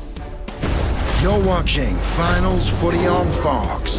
Hawks versus Dogs. Welcome back for Ultra Tune. It's half-time. Tomorrow, of course, it is the first semi-final. Sydney versus Adelaide at the SCG. The Swans happy to be back on their home ground. 6:30 p.m. Eastern Standard Time. And it is going to be an absolute beauty. The Adelaide Crows have got their entire list fit going into this game. They brought an extra ruckman with them, Jenkins, with a little slight question mark over his ankle, but he's the only injury worry. And of course, the Sydney Swans wanting to fight back from their shock loss last week to GWS. Shock in the way they were beaten. Will that happen a second week in a row? It doesn't usually happen. They finished, of course, on top of the ladder. The other team, the team of the ages, Hawthorn at the moment, are being pressed by the new, exciting Western Bulldogs Football Club. Mark McClure, your thoughts as we're ready for a bounce? 95% of people sitting out there watching the game are wanting the Doggies to win this game. They're sick of Hawthorn being up on the top of the ladder, and they've given themselves a chance. Yeah, the manic pressure. If the Dogs can keep that manic pressure around the footy derm, they're a chance to win. If they don't, then we'll see the slick ball movement of the Hawks. The Dogs should go on and win this. It's once again going to be left up to Burgoyne, Mitchell, Rioli, and Lewis needs to lift. Well, how many times have we seen Hawthorn under pressure in the minor finals and in Dominator Grand Final? It's there again. They lead by a point in the second semi-final. Of the third term, a point the difference. Hawks lead it. Roughhead getting high, knocks it down. Dalhouse off balance on the ground virtually. Taken by Smith towards half forward. In front, Rioli. Who else? Swings around. Clever kick. And Sicily takes the mark. About 30 metres out. Didn't even hesitate then, Cyril Rioli. As soon as he marked the footy, He just turned and looked inside 50. He knew he'd have an option. There it is. As soon as he landed, play on, make a decision on the run, and James Sicily was the man who was free. Well, we sing his praises a lot, Rioli, but he's a good footballer. They did this at the start of the second quarter too. That first goal. Sicily got the first goal of the game, and this one misses. Had a chance to start the second half the same way as he did the first. He's missed a couple. Luke Bruce, when he missed that shot, it was 46-25. From that point on, the Dogs kicked 3-3 to nothing. So Hawthorn, like the Dogs, have missed some chances here, haven't they? I mean, Tory Dixon's the one we think a lot of in that first half. Suckling, straight down the middle to Bontempelli. Rough head. Daniel coughed it up. Smith gave it to Shields. Shields gets it back. Where's Rioli? And he gives a free kick away. Unrealistic attempt. But Umpy, it's me. Yeah. Bruce, you'd argue there's no such thing with Cyril. There isn't. But I keep saying Ducky's become a marking forward, hasn't he? Rather than a crumbing forward. A bit like Eddie Betts. I mean, it's quite remarkable what's happened with these small forwards. DeRay goes back. Let's see if he can mark this one against all the odds. Holding the man, Bulldogs. Well, another free kick to Hamling. So a couple of little battles won here. But see those two high balls that went in. I know Rioli's a freak and he takes marks, but they haven't had a tall option either time there. They need to get a tall option to at least compete for those high balls. This one is high too, outside the defensive 50. Roughhead got a fist on it. Bontempelli, inspirational in the second term. Dalhouse, Liberatore in trouble. Bontempelli, well worked. Bontempelli goes out wide. Cordy just lays it to McRae, who was very busy in the first half. 14 possessions, mostly by hand. Looks down towards the pocket. Johannesson needs to get back off the mark quickly. Johannesson about 65 metres out. Runs wide of the mark now. Low trajectory kick. Liberatore almost held there. Liberatore. Sicily could have almost got a free as well. Over the top picking. And it's a stalemate in the ball up. It's a feisty character picking, isn't he? Terrific. Just loves a blue, loves a hard ball. Bontempelli, third man up. Play on kick. Burgoyne did get the kick away.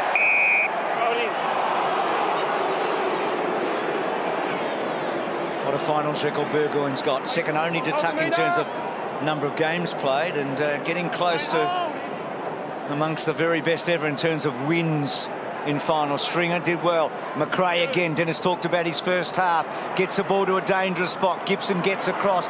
Bontempelli lurking. And a boundary blown. Have Hawthorn got anyone to go with Bontempelli? I mean, could a Burgoyne or a Hodge go with him in a one-on-one?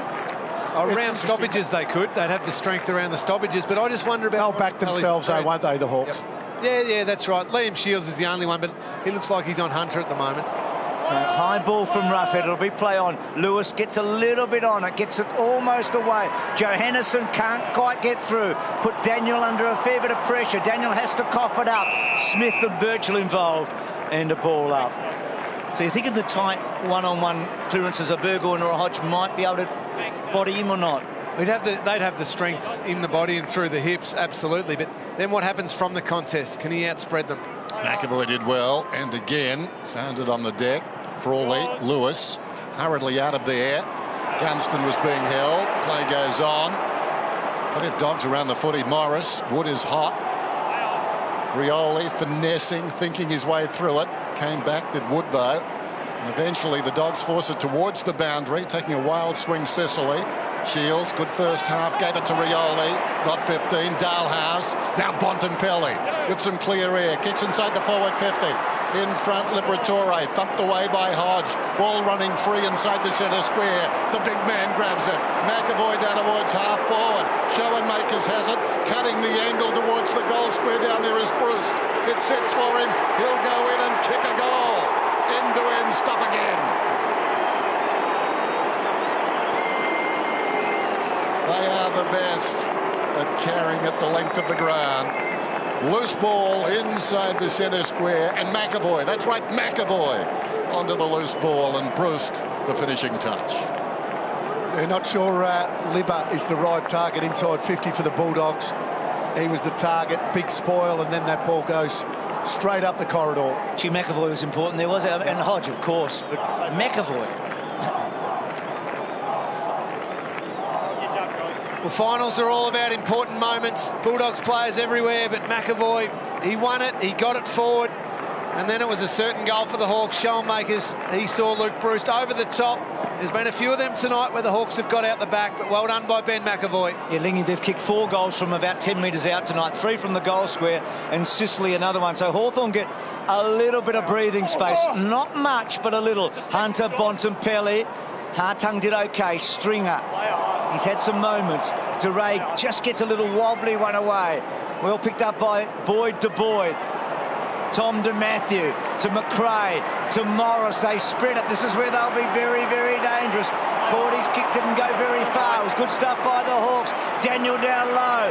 Well done by Lewis it was. Because Daniel, I think, was away and Lewis was able to just hold him up. Zane Cordy's just got to realise you don't have that much time in a final. Had to kick that quicker. 98 points. Lewis third man up. Burgoyne tackled down. After it, McRae did well. Fed it out wide. Suckling. Confined. Dunkley. Been good. Boyd. McRae. In space. Cordy. Quicker this time. Down to Woods. Full forward. Well, pushed under the football. Micken will get a free kick. Look at his tunnel. Hey, I've got to thank you, Marcus. Here's a push in the back. Okay, come on. So Picken goes back. Only 25 metres out of there. Pretty straightforward, that one. Just took him out of the contest. No chance there for Lamb Picken. So well umpired by the umpire. We've said it all night. The set shot, so important. Must kick this. Must kick it. Margin at half-time, a point the Hawks' way. Liberatore comes in, or rather Picken comes in and puts it through. 2 points the margin now.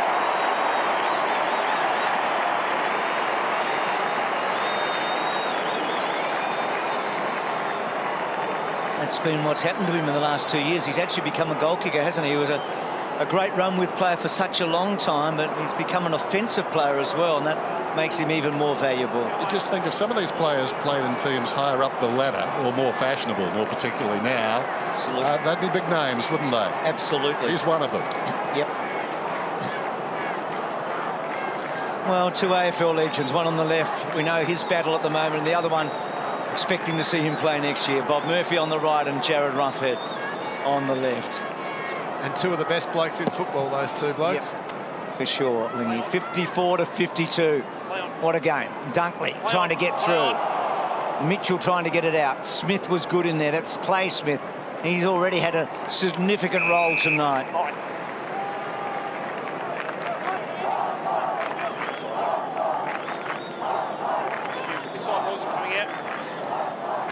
They lock early. Isaac Smith, the third man. Gunston, well, he tried to pave the way.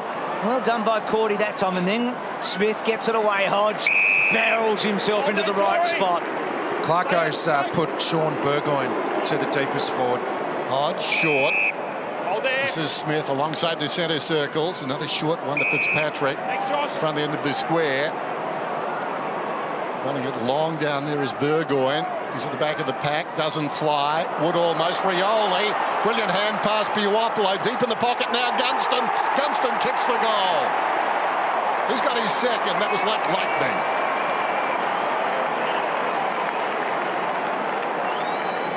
They're appealing the touch. We saw the one earlier on overturned where Luke Hodge got a finger on it. Yep.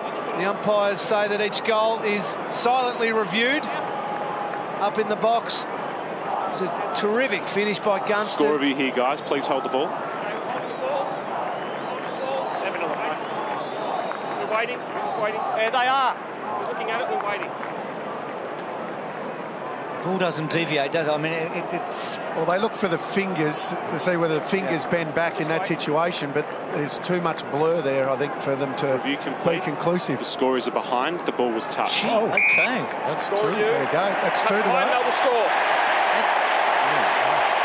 They must have a bigger screen than us. They must. We knew it was close, but from what we saw, it was hard to overturn it, wasn't it? Yeah, because of the blur, but maybe they do have a much bigger screen up there. That's probably a better angle. Okay, this is the angle they're using. Well, yeah, okay. So that... Yeah, the little finger, you can see just bend. Yeah. Yeah, well, Well decided. So, one at either end in the match. McAvoy already had a good moment in this quarter. Poppy overran it. Gunston holds it back. Gibson arches the back. Hodge gets it back. Smith in the right spot. He was there last week and he's hooked it. Gee, what a game we've got here. Everything happening. But again, Rioli a moment ago and Puopolo, those sharp hands. Boyd to the pocket and Suckling. Comes down the line. Working in front though. Whitecross almost marked it and the ball spills out of bounds. We get a boundary throw in. Game of the balance. A long way to go. Big crowd. McAvoy and Roughhead. McAvoy almost clean possession off the ground by Smith. Marcus Bontempelli. Heard the umpire. Bontempelli's got the free kick. Goes across the ground immediately. An element of danger. Some blocking down there by Biggs. Dalhouse took the mark. Plays on. Gave it to Wood. Wood kicks it towards right half forward. Trying to block down there Dunkley and run back on it. Birchall too smart for that. Won the football. Kicks it up towards the wing. Was that in the back to Dalhouse? Dancing through his hill. Now he's away, the speedster. Kicks it down towards half forward. They come from all angles. Puopolo knocked it down to his own advantage. Sweeping hand pass. Bounces to Cordy. Tackled by Shields. And Shields has won a free kick against Cordy. 40 metres out directly in front. He's kicked one. Zane Cordy arguing there that he got a hand on it. I think this one is certainly a throw. And the one he kicked was from a tackle as well against Caleb Daniels. So that's 2 tackles inside 50. That's what he's there for. He's a fantastic tackler. Always high up in that stat in the competition. Margin 4 points. Can they stretch it beyond 6 again? There's a tempo in this game. Shields' kick is missing to the right-hand side. 5 points the difference. It's like a magnet down that end for Hawthorn at the moment to that right. So set shots missed from both ends tonight, plenty of them. Boyd to himself and then a long ball to the other Boyd. Whitecross was the late spoiler, Showenmaker's the early jumper and a ball in. And the Western Bulldogs have got to keep being brave with the ball in their hand from their back half of the ground. They've only taken the 31 marks, extremely low for them in this game. When they see an opportunity to go through the middle, they need to back their leg, keep taking the game on, and maybe, just maybe, they'll be able to break open this Hawthorn team and maybe run them off their legs. Roughhead and McAvoy, they engage early. Hodge gets the third man, belting forward, and about 20 metres gain for Hawthorn. I reckon they'll do a lot more of that for the rest of this second half. They need to clear it out of that immediate area because they've been smashed around the clearance and contested possession. They need to get more third man up, the Hawks. McAvoy and Roughhead go at it again, arriving quickly. Hodge couldn't find a way through. Rioli looks for him now with a hand pass. Liberatore at the base of that pack. Taken across the boundary line by Dunkley after a moment there where Cordy controlled the footy. As Rioli gave away 2 early free kicks after some dazzling play to set up a behind, as it turned out, in the opening minute. Got it to Sicily. Dunkley, he's been terrific. Downfield. Hunter will get the free. It was a big downfield because Hawthorn had outnumbered them. Lockie Hunter comes wide. Biggs need more run from him across half back. Looks inside the centre square. Into Mines, runs himself in and out of trouble, still under pressure. Kicks towards half forward, pushing off down there with Smith. Thumped away by Whitecross, taken by Peckin. Peckin to Smith, who recovered brilliantly. Hooks it to full forward, and the mark has been taken by Stringer. Oh, the reaction time of Smith was brilliant. Stringer, 15 metres out. This for the lead. He's kicked one. A great kick from Smith. Never even looked at the goal, just looked to the top of the square straight away. Hawthorn have led for 70 minutes. Stringer comes in. Not now, the Hawks. Stringer gets his second. I just love the way Smith got back into the contest and became the overlap. And then the kick, a searing kick back towards the middle. We've got ourselves a game. The champs really being put through a vigorous examination. He was off balance, Smith. It was a great kick, wasn't it?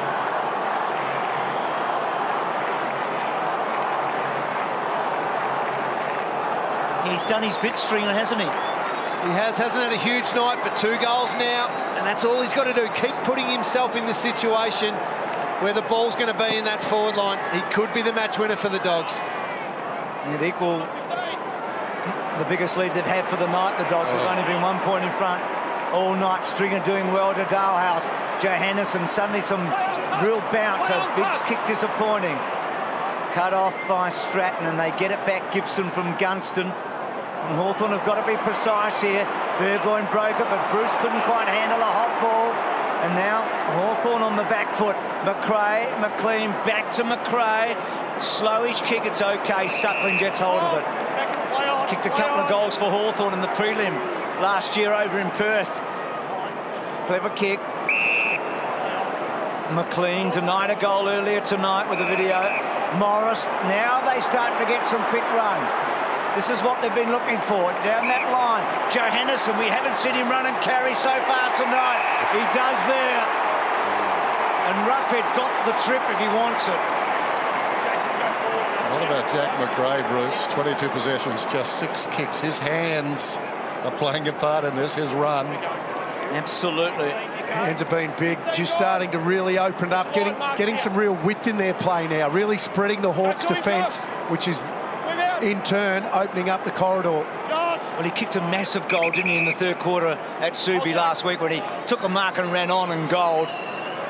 This would be very big indeed, but always a little to the thin side. 2 points to margin, so that is the biggest lead the Dogs have had all night. The trouble for Hawthorn is they can't get their game going. That's their 7th mark for the quarter. That's not how Hawthorn play. The Dogs are controlling it totally now. Johannesson with a lot of confidence came up to meet Gunston and smothered the hand pass. Out of bounds. Tossed in, Roughhead. Beaten by McAvoy, slapped on by Gunston. Dalhouse in the air, Boyd, Daniel. Great tackle, no free kick. He must have just grazed it with his boot. Trying to get out of there was Hill. In goes Daniel again. He's over the football, tackled by Shield. And we'll get a ball up. Not enough time, boys. This is really percolating now. The promoters green, the champs having to fight for every centimetre. Tossed up. Boyd got a hand to it. Bontempelli tries to crash the pack. Mitchell was waiting for him. Anticlimactic, the ball spills out of bounds. What a game he's played.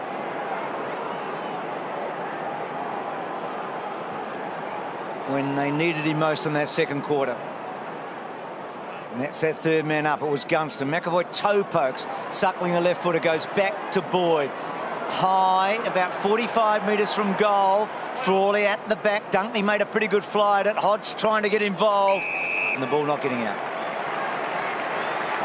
Good by the Bulldogs, though. Just keep locking it in there. Keep giving themselves opportunities to get a free shot at goal.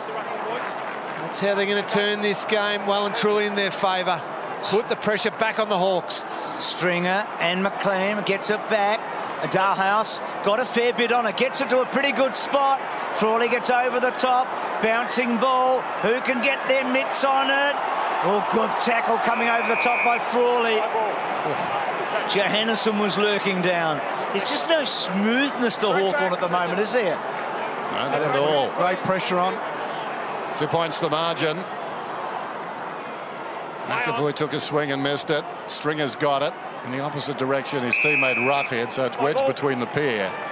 Thank you. Ball up. Straight back. And Shields is definitely running with Bontempelli now at stoppages. He's had the 7 clearances, Bontempelli, most on the ground. Tossed up, Roughhead taps it down, taken by Mitchell, hurriedly out of there. Ball bounces outside the defensive 50. Puopolo goes with Wood. Wood controlled it pretty well, overrunning the football. Sicily, taken by Suckling, reaching in his Sicily, tries to knock it across to Hartung. Hartung gives it to Hill, accelerates through the curve, gave it to Gunston. Gunston comes back to Mitchell. Long ball just beyond on centre. Falling back is McLean. Couldn't take the mark. Dixon gets a hand pass to Boyd. Falling to the ground, McLean. Little 1-2 with Dixon. They kept their poise. They kept their poise. And McRae has taken the mark on the wing. Comes to the middle. Matthew Boyd, Dunkley, and suddenly they're picking Hawthorn apart, at least for the moment. Biggs just has to sit and wait for a minute and then brings the ball back to a pretty good spot again. Yes, he's got a rough head. Launched himself.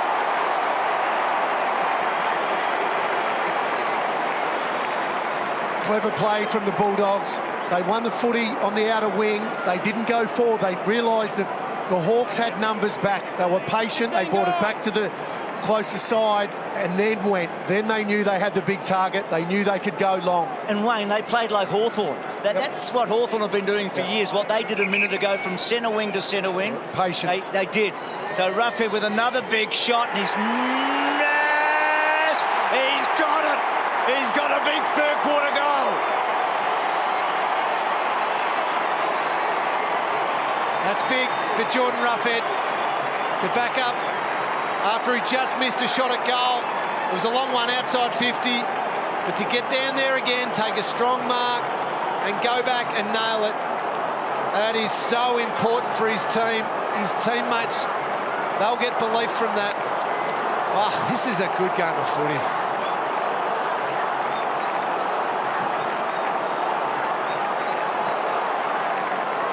Have a look at this here.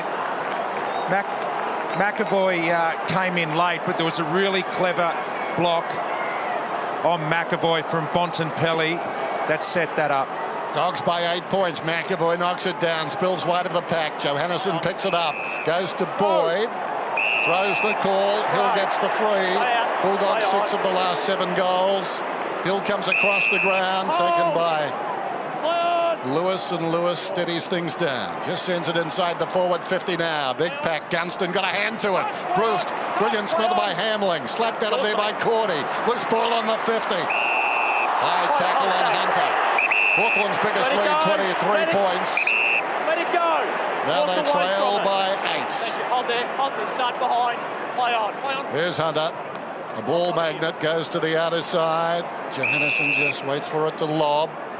Wants to give it over the top. Now he settles. Go short. Daniel. Been impressive, the Dogs. They can't be intimidated, can they? I mean, they can't be rattled. We saw some misses early with nerves, but they've stood up so well. Dunkley's been a star. McRae, we've talked a lot about the way he's built this game. A lot of handballs in the first half. Kicks the ball wide. Bontempelli brought the ball nearly down, but he took a couple with him. Shields tries to poke, can't. And McAvoy getting to the hot spot and taking the mark. Don't go forward. How good's Dunkley? Don't go forward. It's been impressive. Kicked a couple last week, but much better again even tonight. Smith to Sicily. Even his own defence takes on Suckling, who corrals him. It was poor play. Duray in trouble now. They're rattled. It's only a boundary throw in, but that is massive for the Western Bulldogs. Lock it in your forward 50 again. Jake Stringer, the man who nailed the tackle. That is big. If they can kick a goal on the back of this, it will give them all the belief in the world. Boundary throw in then. Knocked down by McAvoy. Bontempelli stood up in the tackle, fired it to McLean. Strong tackle by Gibson, got him down. Sicily gives it back to Mitchell. Mitchell tries to break away. It's a dog free kick. And I'd suggest within scoring range. Who's getting the kick? Is it Bontempelli? Toby McLean, I think it is, Dan. Okay, Toby's got it. Wasn't the officiating umpire. That's marginal, isn't it? Yeah, I didn't think that was a free kick. Toby McLean went to kick a goal. He thought he had earlier in the game, in the first quarter, but it turned out to be touched. Young man just playing his 13th game of the season. Got some injury problems. Finds himself in a very important role. And passes the test with flying colours.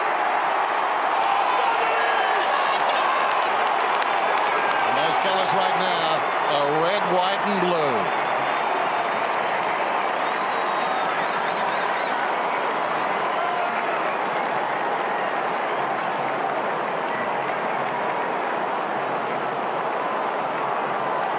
It's all happening for them. It's been a impressive and quite remarkable turnaround here. Came in for Ling Jong. I didn't think it was there, Duck. What are your thoughts? This is the one where the player goes on the shoulder, so initially, and then they lift their arm, Lingy. And when they do that, I tend to say play on. So from 23 points behind, they get to a 14-point lead here. 7 of the last 8. Picken, Hunter. Hartung's had a quiet night. Smith's been outstanding. Liberatore brought down by Burgoyne. Well, Hawthorn have got out of so many tight spots over the last few years. They're in one right now. We know that. What a scrap.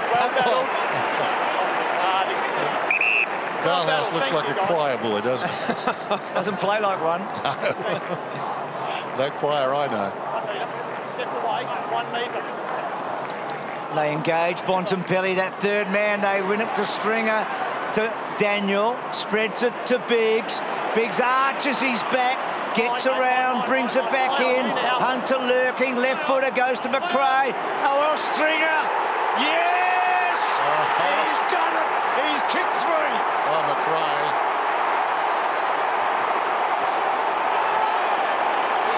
Well, we reckon he was made for Friday night footy. He kept us waiting for a while.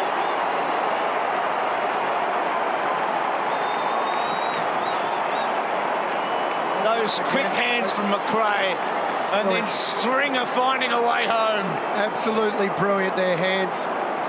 They, in close, just give their teammate the room to have a shot, and Stringer didn't let him down.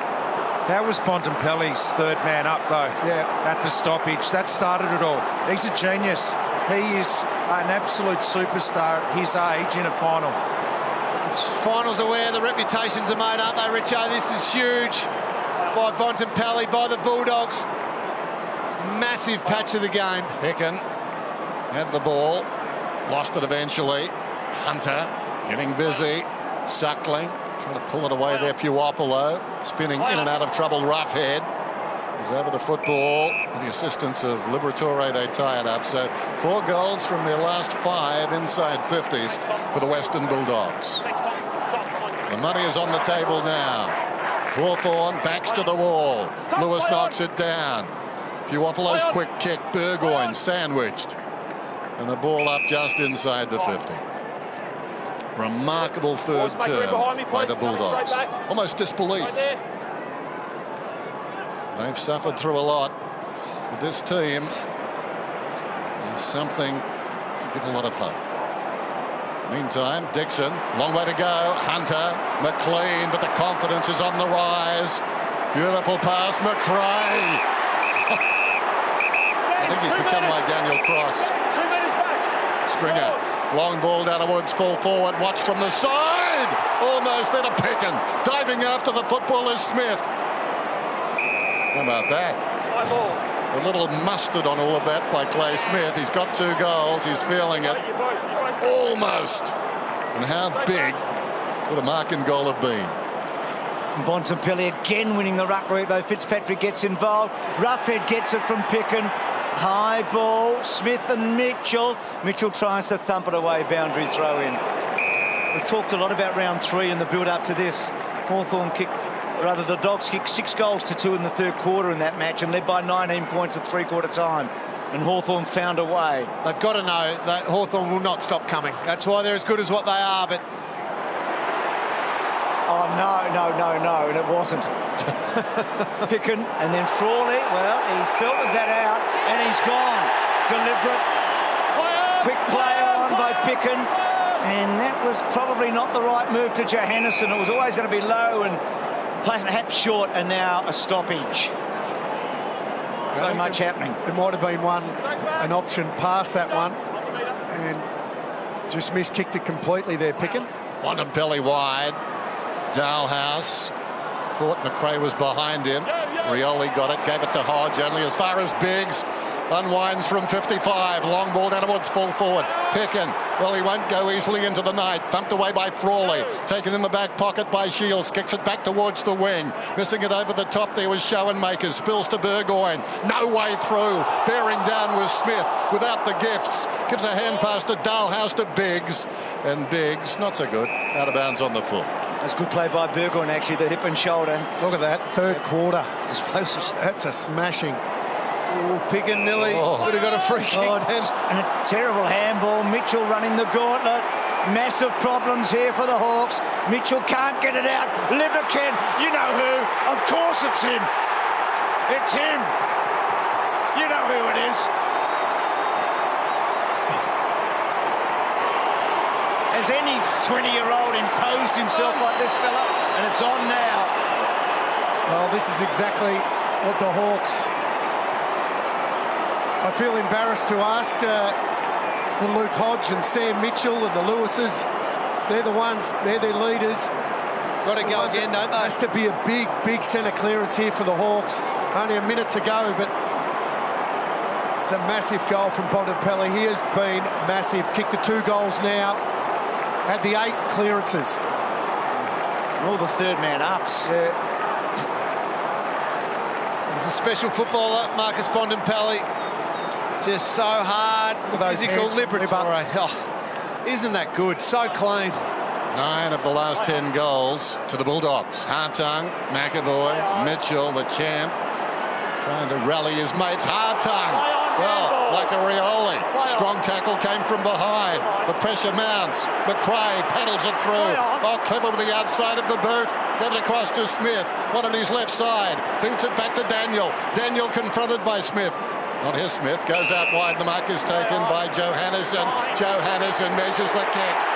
Now, if ever there was a stage made for this man, the crowd baying for goals, and Stringer's got the ball in the pocket. Jason Johannesson running over to him, telling him, just have a shot, take all the time you need. Good lead by Stringer. Nice kick. I think what he would want to hear at this stage is, you're the man. Jake Stringer. The margin is 26 points. This to push it out over 5 goals, fittingly after the siren. The kick is on the way. It's a stinker. It's the best I could do. 3 quarters. In the contest, they have to at least draw level around the contest, and hopefully their skills can come into play. But gee, it'll be tough to overtake this Dogs team now. They are feeling it. They're feeling the crowd. It's been an unbelievable performance. And Lee Clarko would have looked at those veterans, those champions. It has to come from there. Hawthorn got all the problems. As Richo said, they're just not winning the footy. We see the centre square here. It's really what you the go-to. Burgoyne's in there, Rioli's in there, Mitchell's in there. But the Bulldogs are just killing them at the contest. If you haven't got the footy, it's hard to kick goals. Yeah, a little win here for the Bulldogs too. Cyril in the middle, and he's their most dangerous forward. History is a tough opponent. Hawthorn chasing their 4th premiership. Not today, but if they lose, they go no further. Roughhead, Boyd, Liberatore, head down, spills wide, Hartung, Mitchell, hurriedly, bounces it down towards half forward. Morris in front, leads back in the race. Wood did well. Daniel. Now Biggs off half back, long kick towards half forward. Plenty of Hawks in the vicinity. Falls in front. Giray slapped it across to Gibson. Birchall. Now it's with Frawley.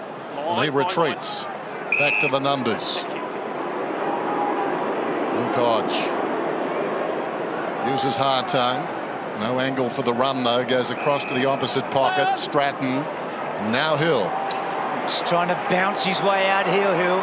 Running hard to Hodge. Oh, brilliantly cut off by Bontempelli. Oh, this is a real dagger to Dixon. So Hodge and Bontempelli again involved, as they were earlier tonight. And it's like the young buck against the old buck, isn't it? It's the young champ and the old champ. Oh, that's just basketball at its best there. Just read it beautifully. Knew exactly what Hodge was going to do. And Dixon's kicked 3 behinds tonight. And as that ball went from Hodge to Bontempelli, it was like the baton was being changed from one hand to another. He's missed 3, he won't miss 4.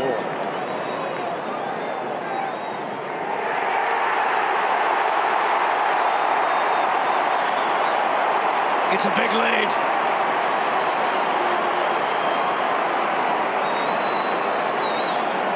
Well, it is, unless you love Hawthorn, and I know so many do, it is just so exciting. I've got to be honest. It's contagious. It is. The Western Bulldogs' excitement with the way they play, their fans, the passion, it is genuinely contagious.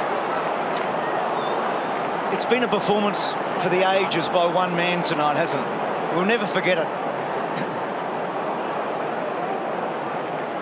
Bulldogs fans believe now your team is playing simply sensational football. 32 points, the margin. We know the Hawks won't go away. They're that team.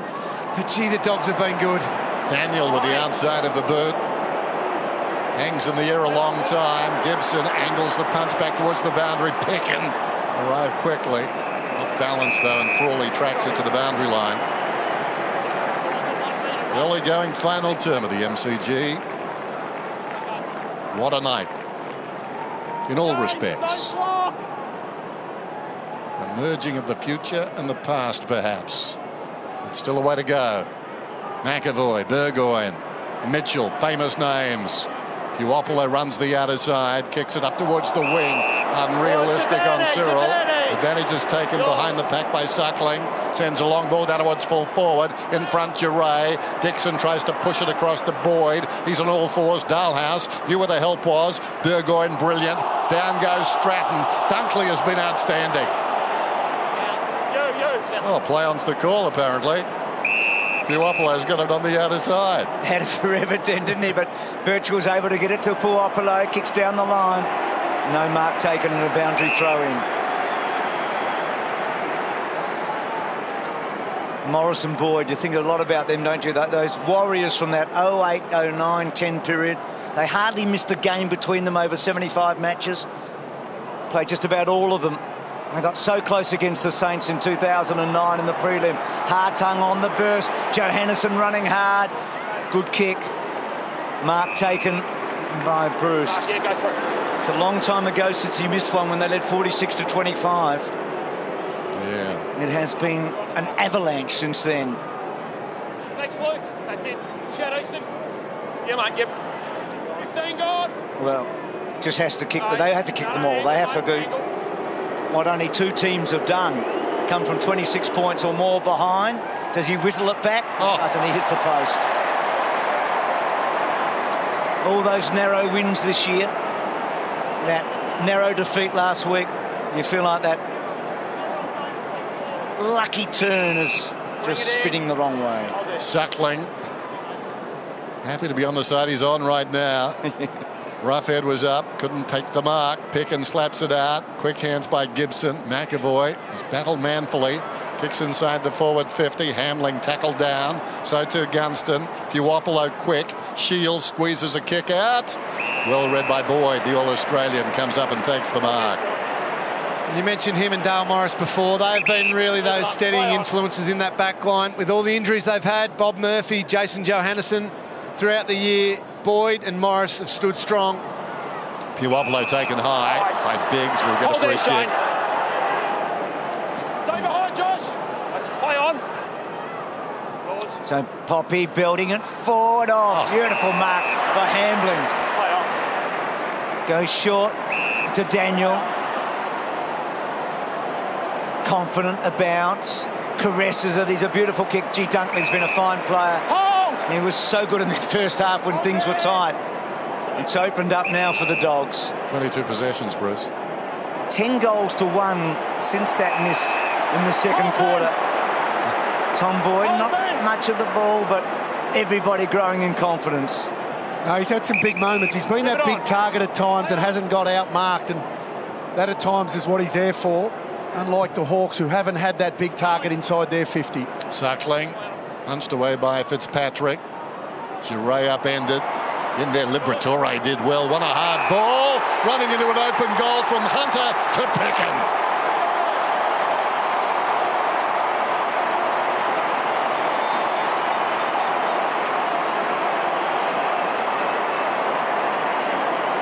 The buzz around this ground is palpable. Just the hint of a smile. Try as he might to disguise it. Just...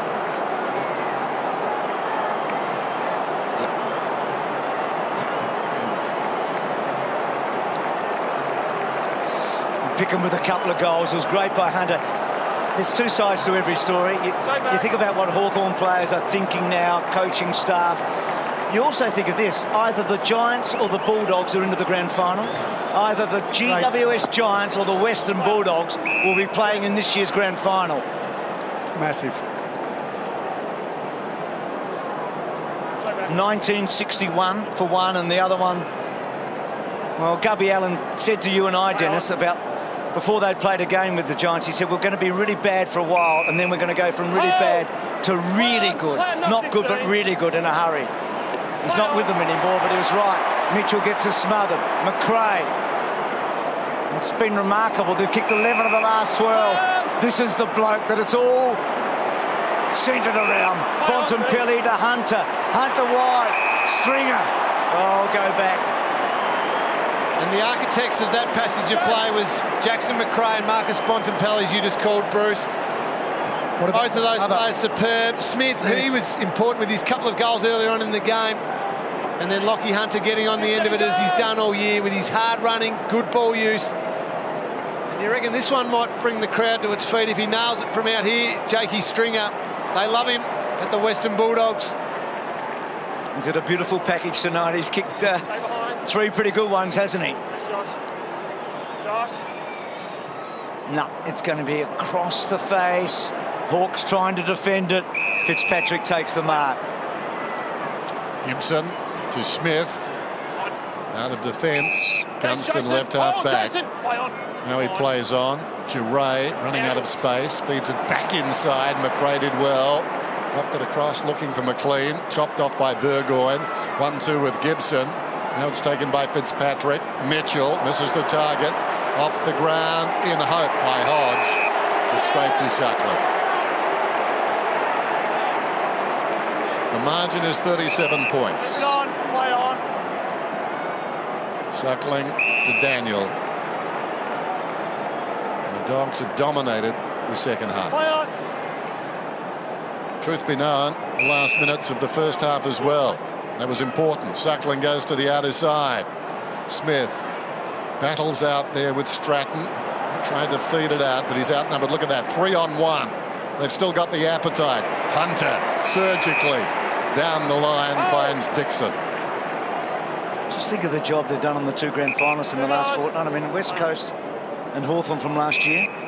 Thank you. Around the contest on both occasions. Just obliterated them in the contested ball. West Coast and Hawthorn, and so clean. Eventually opened the game up.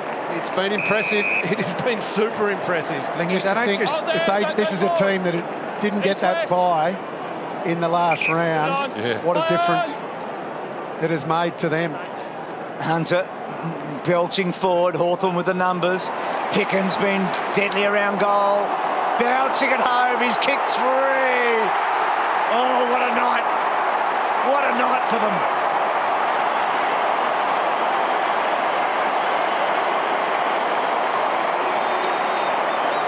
What did John Elliott say about the club? Remember that comment about their past? Well, right now their future's looking all right. Retrospectively, we can all be smarties, can't we? But right now it feels pretty good if you're a Doggy supporter.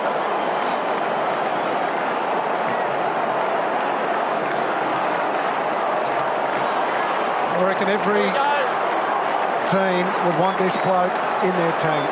Just gives his all every week. And he's finished it off tonight with goals. A career high 3 goals. He kicked 11 times in his career. Taken down is Gunston. Strong tackle by Dunkley, who's been a tackling machine tonight. What a young player he's been. Just fitted in straight away. Gunston, Daniel. Mind you, he's from good stock. And we've got a ball up alongside the centre circles. Roughhead has played his heart out too. So many heroes for the Western Bulldogs, but now, of course, they've got to dust themselves off and pick themselves up and go again next week. Hard to see that not being the case. Impossible, in fact. Here's Smith delaying the hand pass. Hawthorn carries the ball down towards left half forward. Fitzpatrick comes back. Smith, high ball. Wonder what he's thinking now. Smith gave it his best shot. Can't do more than that.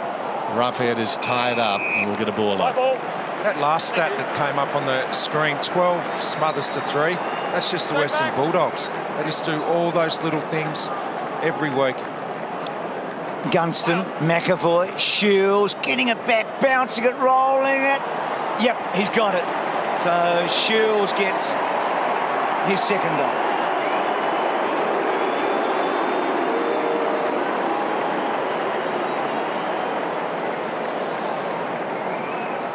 Well, Lee Matthews talked about the tackling at half-time, 57 tackles, and he said if Hawthorn couldn't maintain that, Shields, of course, is the best in the business there, that they would be opened up in the second half, and it's one of the things that's happened. It's another thing I'm thinking about for next week right now.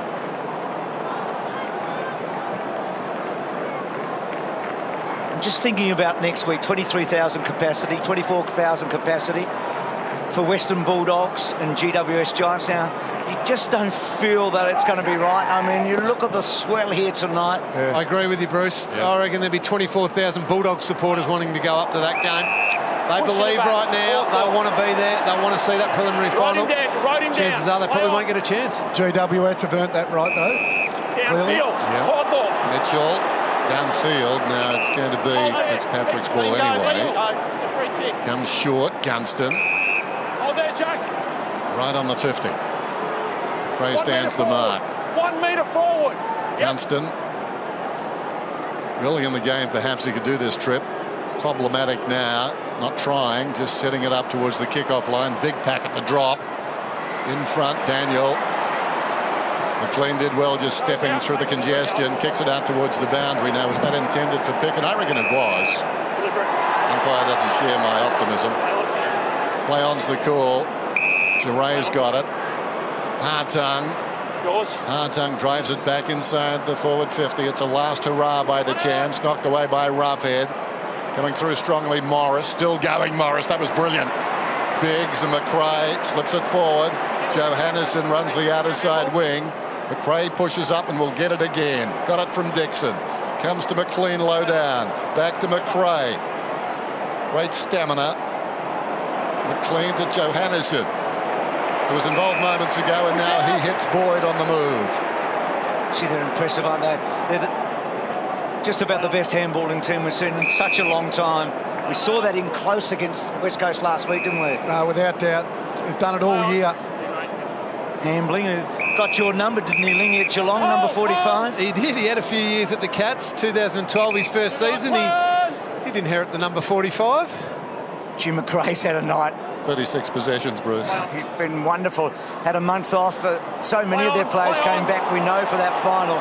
Bontempelli, the best of all of them, and the ball up.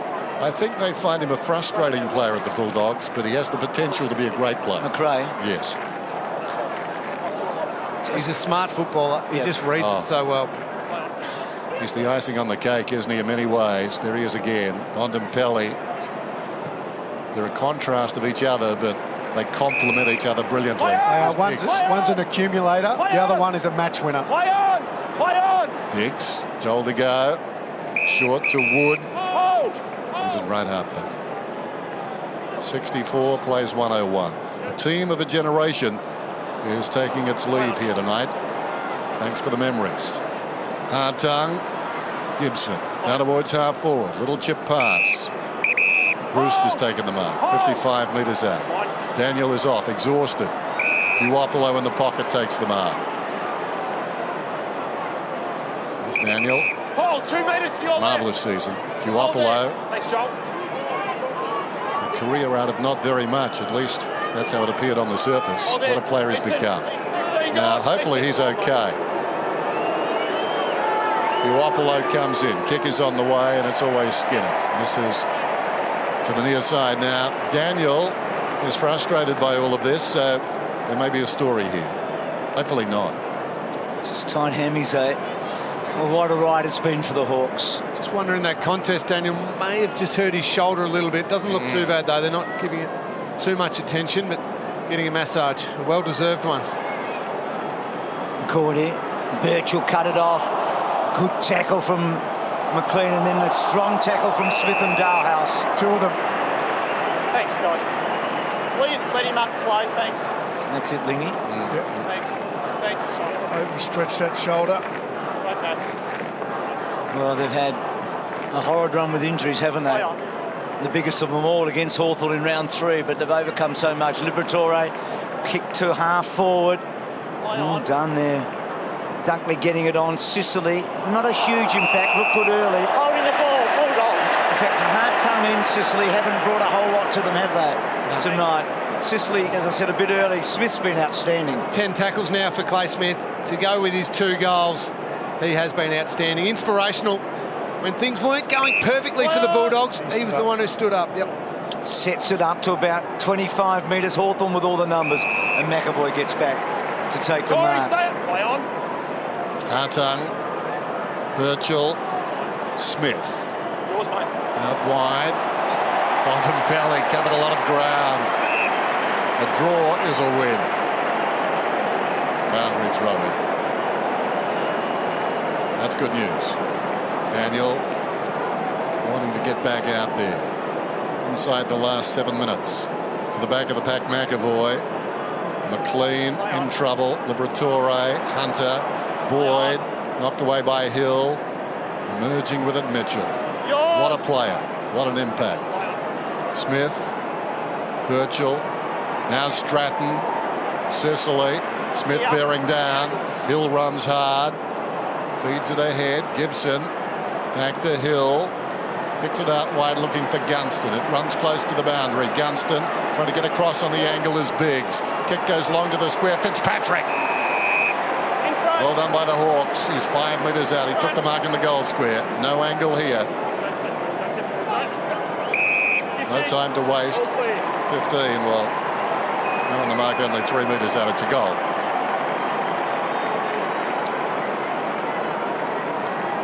So the margin now is 30 points. 6 minutes to go. You wouldn't think so. Still, that's the respect we have for Hawthorn, isn't it? It's Lee's theory too, isn't it? Minutes and goals, but not to the respect we have for Lee. Although Lee's probably shaking his head. He's shaking his head. That's official. So 5 goals behind. Mitchell and Hodge, who debuted in the very same match back in 2002. Gibson's come across and won 3. Hodge and Mitchell were there 4. Burgoyne with 3+1, won at Port Adelaide, and they upset Brisbane, who were going for 4. Just some of the greatest finals players we've ever seen. But as George Harrison said, all things must pass, and they are here. Schoenmakers off a step, good kick. Burgoyne goes back. Marcus out. Clear out, Marcus. Thank you, mate. That's it, mate. Where you are standing now. Yep, thank you. They've pegged 2 back, and they're 5 behind. Only Tuck's played him Sean, that's your line. more Matt, finals. 15 gone.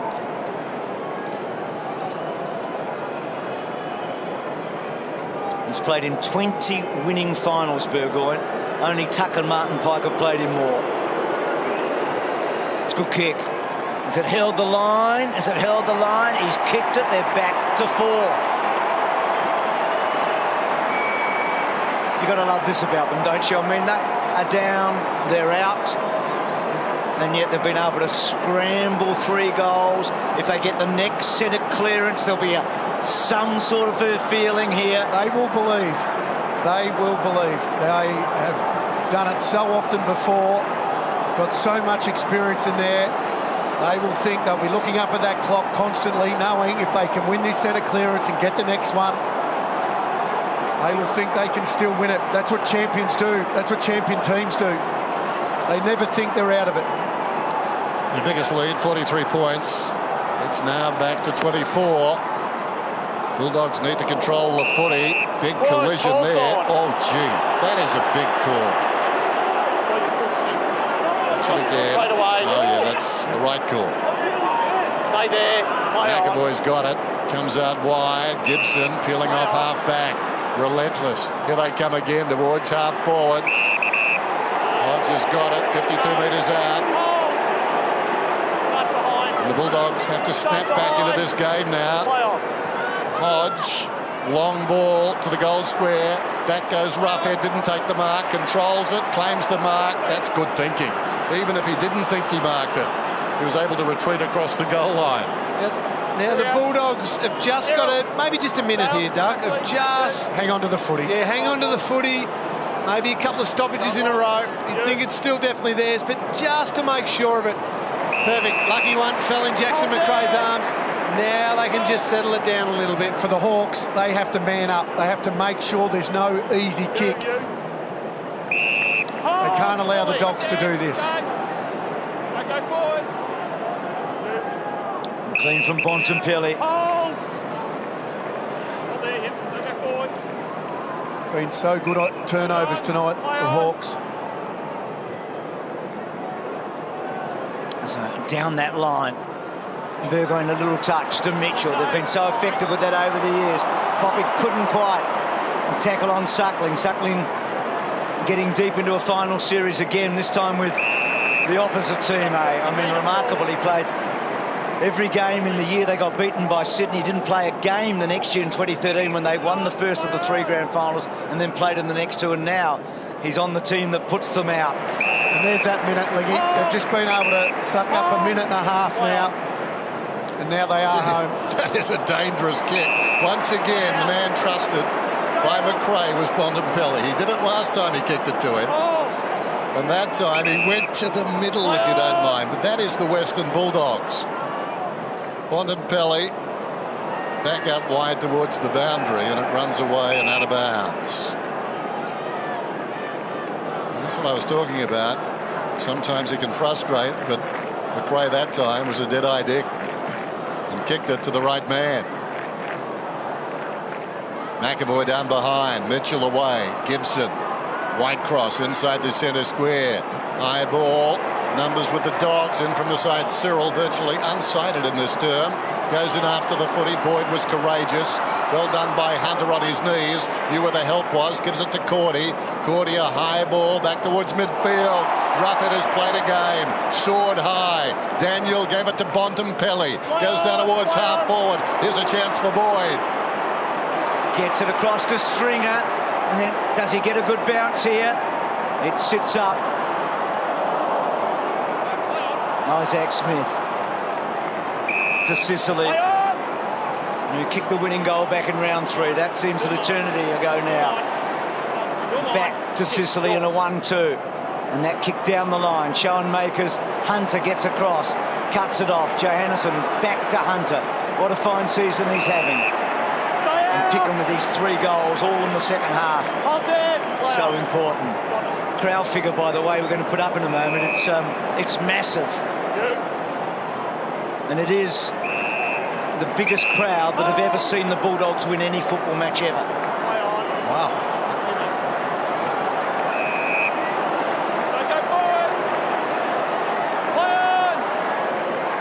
Johannesson.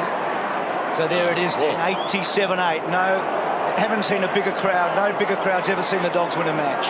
Hodge, Sicily, Frawley running out of space, and the ball is out of bounds. Well, I've said a couple of times this last week, just talking at various functions, the next great rivalry in the AFL will be the GWS Giants and the Western Bulldogs, and it starts next week. Tossed in on the outer side, Roughhead, loved his game. White cross, defiantly, Burgoyne slips away, runs the boundary on the outer side. Roughhead running hard after him. Cyril, disappointing second half. Hand passes to Hodge. Hodge goes long towards full forward. He still knows where they are. His second. Well, it's too late now, but that is a beautiful kick of the footy by Luke Hodge, the champ. Hawthorn, they have played this one out right to the very end. The Bulldogs' last 2 minutes have been good. Just wound it off the clock. That's a superb kick. That's carried it by 5 or 10 metres too. Look at Hodgie. Have a look at this. Still giving instructions. Just need to be careful, don't they? Quick goal. Just one more, eh? 12 goals, 12 to 15, 11. I mean, it's been bit by bit, pegged away. We know they can't win, but Hodgie doesn't know they can't win. And that's more important than us not knowing they can't win. So only 2 teams have won 3 premierships in a row since the Bulldogs were last in a grand final. Hawthorn and Brisbane. Bontempelli again. Diggs forward. Dunkley. The poise of a veteran. Forward of the wing. Kicks it down towards the 50. Fitzpatrick over the top.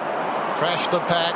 Liberatore making sure. Got it out of the middle, and now he kicks it down towards the goal square. Pickin. Hunter. He overran it. Crawley tried to shepherd. Well, did some good work for himself. White crossed down the boundary after Hill's earlier good work. Now Giray, that's holding the football, Daniel. The star last week. Pretty good. Got the ball, mate. Don't do anything silly. Well done. That's a fairy tale. Taylor, straight back to him, mate. 50 metres. But perhaps when they look back, the champs, they will think back then in 2016 we lost to a really good team. Who knows what history will write, but tonight it's writing that the Western Bulldogs are through to a preliminary final. And Daniel strides it out towards goal, Bruce. Back on. What a season he's had. What a match he played last week in Perth. What a little moment for him here. The little fella. It's been 55 years to the day they've won consecutive finals. Oh, gosh.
Sons of the West. This is a special team.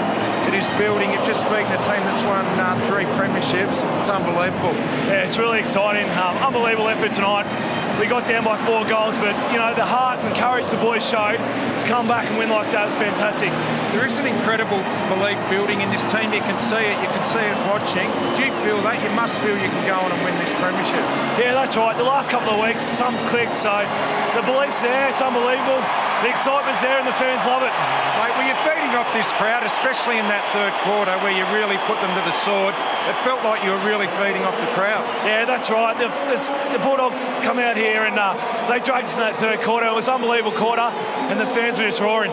Mate, your coach at the start of the final series, he wasn't talking 1 week at a time. He was talking, no, we're here to win the premiership. He must instill that in the players. Yeah, that's right. You know, we're down after Fremantle, but the belief was still there, and it was just unbelievable. The belief's there, so it's just exciting to come out here and put a show on for the fans. Man, what's going on, mate? You've become a real goal kicker in the last few weeks. I don't know, I must have got hit in the head, so... Congratulations, mate. Thanks, Richo. Well, thank you to Hawthorn too for what they've provided over the years. It really started in 08, didn't it, with that stunning win over Geelong in that famous grand final. Hodgie was there that day, a couple of Norm Smiths, Cyril's Norm Smith last year. All great things do finally come to an end. And Matthew, as we go back to you, it was 10 goals, 1 to 5-7 after half-time. Yeah, it was 10 goals to 5 after half-time. Luke, you smashed them in the contested ball. You're doing it every week. Is that what you're basing your game on? Yeah, we'd like to base our game on contested ball, like I think every team does, but we'd like to think we've been on the inside and then been on with our run on the outside, so I think it's a really good performance. Every team does say that, though, but you're beating teams by plus 50, which is just unbelievable. Oh, yeah, that's bonus with us. We worked really hard on it, and we've got great coaches like Joel Corey and stuff like that who did it himself, so, and obviously blokes when you got Jacob McRae and Bond and Libber in there, then, yeah, obviously it's going to be pretty high. Mate, have a look around here at the MCG, 87,000 people. You're into a prelim. Did you think it could happen so quickly? Oh, you never know. I mean, as soon as Bevo come in, our confidence went up, and you can see from last year making the finals. You know, I don't think anyone expected that, and we're doing it again this year, so hopefully we can keep going. Mate, you've got a bit of silk in your team. How good was Marcus Bontempelli tonight? He's a credible player. Mate, I don't know if he's ever bad, is he? He's an absolute star, and I don't know, he's only 20, so who knows what he could become. It's ridiculous, isn't it? 20 years of age, mate. Leopold's in the granny tomorrow. You're going to go have a look and relax? I'll see how I pull up, but if I don't, I'm sorry, boys, but go the Lions. Hope they win. Well done, Luke. Cheers. You're watching Finals Footy on Fox post-game. Great scenes at the MCG. We'll stay with these pictures as long as we can. Bob Murphy, what a great leader he is. He's not wallowing in his self-pity after doing his knee in round 3 against the Hawks. No, he's out there with his teammates, urging them on, making sure they're right because they have a preliminary final, as we heard there, for the first time since 1961. 55 long years, the Western Bulldogs, the sons of the Scray, Footscray, the red, white and blue, have been able to win a second consecutive finals game. That year, of course, they went to the grand final and lost to Hawthorn, who won their first premiership. The Bulldogs were looking for their second. All these years later, Hawthorn have got 13 in the trophy cabinet, and the Bulldogs are still looking for their second. And they're a chance now because they're through to the preliminary final with a magnificent win, 12-12-84 Hawthorn, Bulldogs 16-11-107. Luke Beveridge, there he is. What a coach he has turned out to be. He took some beads in the amateurs from C grade to B grade to A grade. Behind them there, the grey hair, the great John Schultz, who played in that 1961 game grand final, the Brownlow medalist, and a bloke who is so loved. He is one of the great gentlemen of football. We saw before Chris Grant walking around the boundary line. You look at the faces on those trainers, what it means to them. For a team that would twice have been almost put out of existence. For Peter Gordon, the bloke who saved them the first time, to come back and begin anew, a renaissance of the Western Bulldogs and the western suburbs in Melbourne, giving them hope. And tonight they have put it together in the most emphatic style. They were 23 points down at the 13-minute mark of the second quarter. A missed opportunity as well to the Hawks. It could have been 5 goals down halfway through basically the second quarter, but from there the Dogs took control, and Luke Beveridge just having a moment of respite before his team comes in and the tumultuous scenes that we'll enjoy. Brad Johnson, 364 game champion of the Western Bulldogs, is waiting for his beloved Bulldogs to join him in the rooms for Fox Footy. We'll be crossing to Jono shortly. First thoughts from you, Mark McClure. This is just a wonderful night for football. Well, the game turned at the 20-minute mark when Bruce had that shot, and then they kicked 3 goals in a row just to finish off, and 1 to Josh Dunkley and 2 to Clay Smith before half-time, and you can get a sense then that they had a sniff of winning this game. And then they kicked, after that was 8 of the next 9 goals, so that really set the game up for them. Let's listen to the natural sound here as they go in.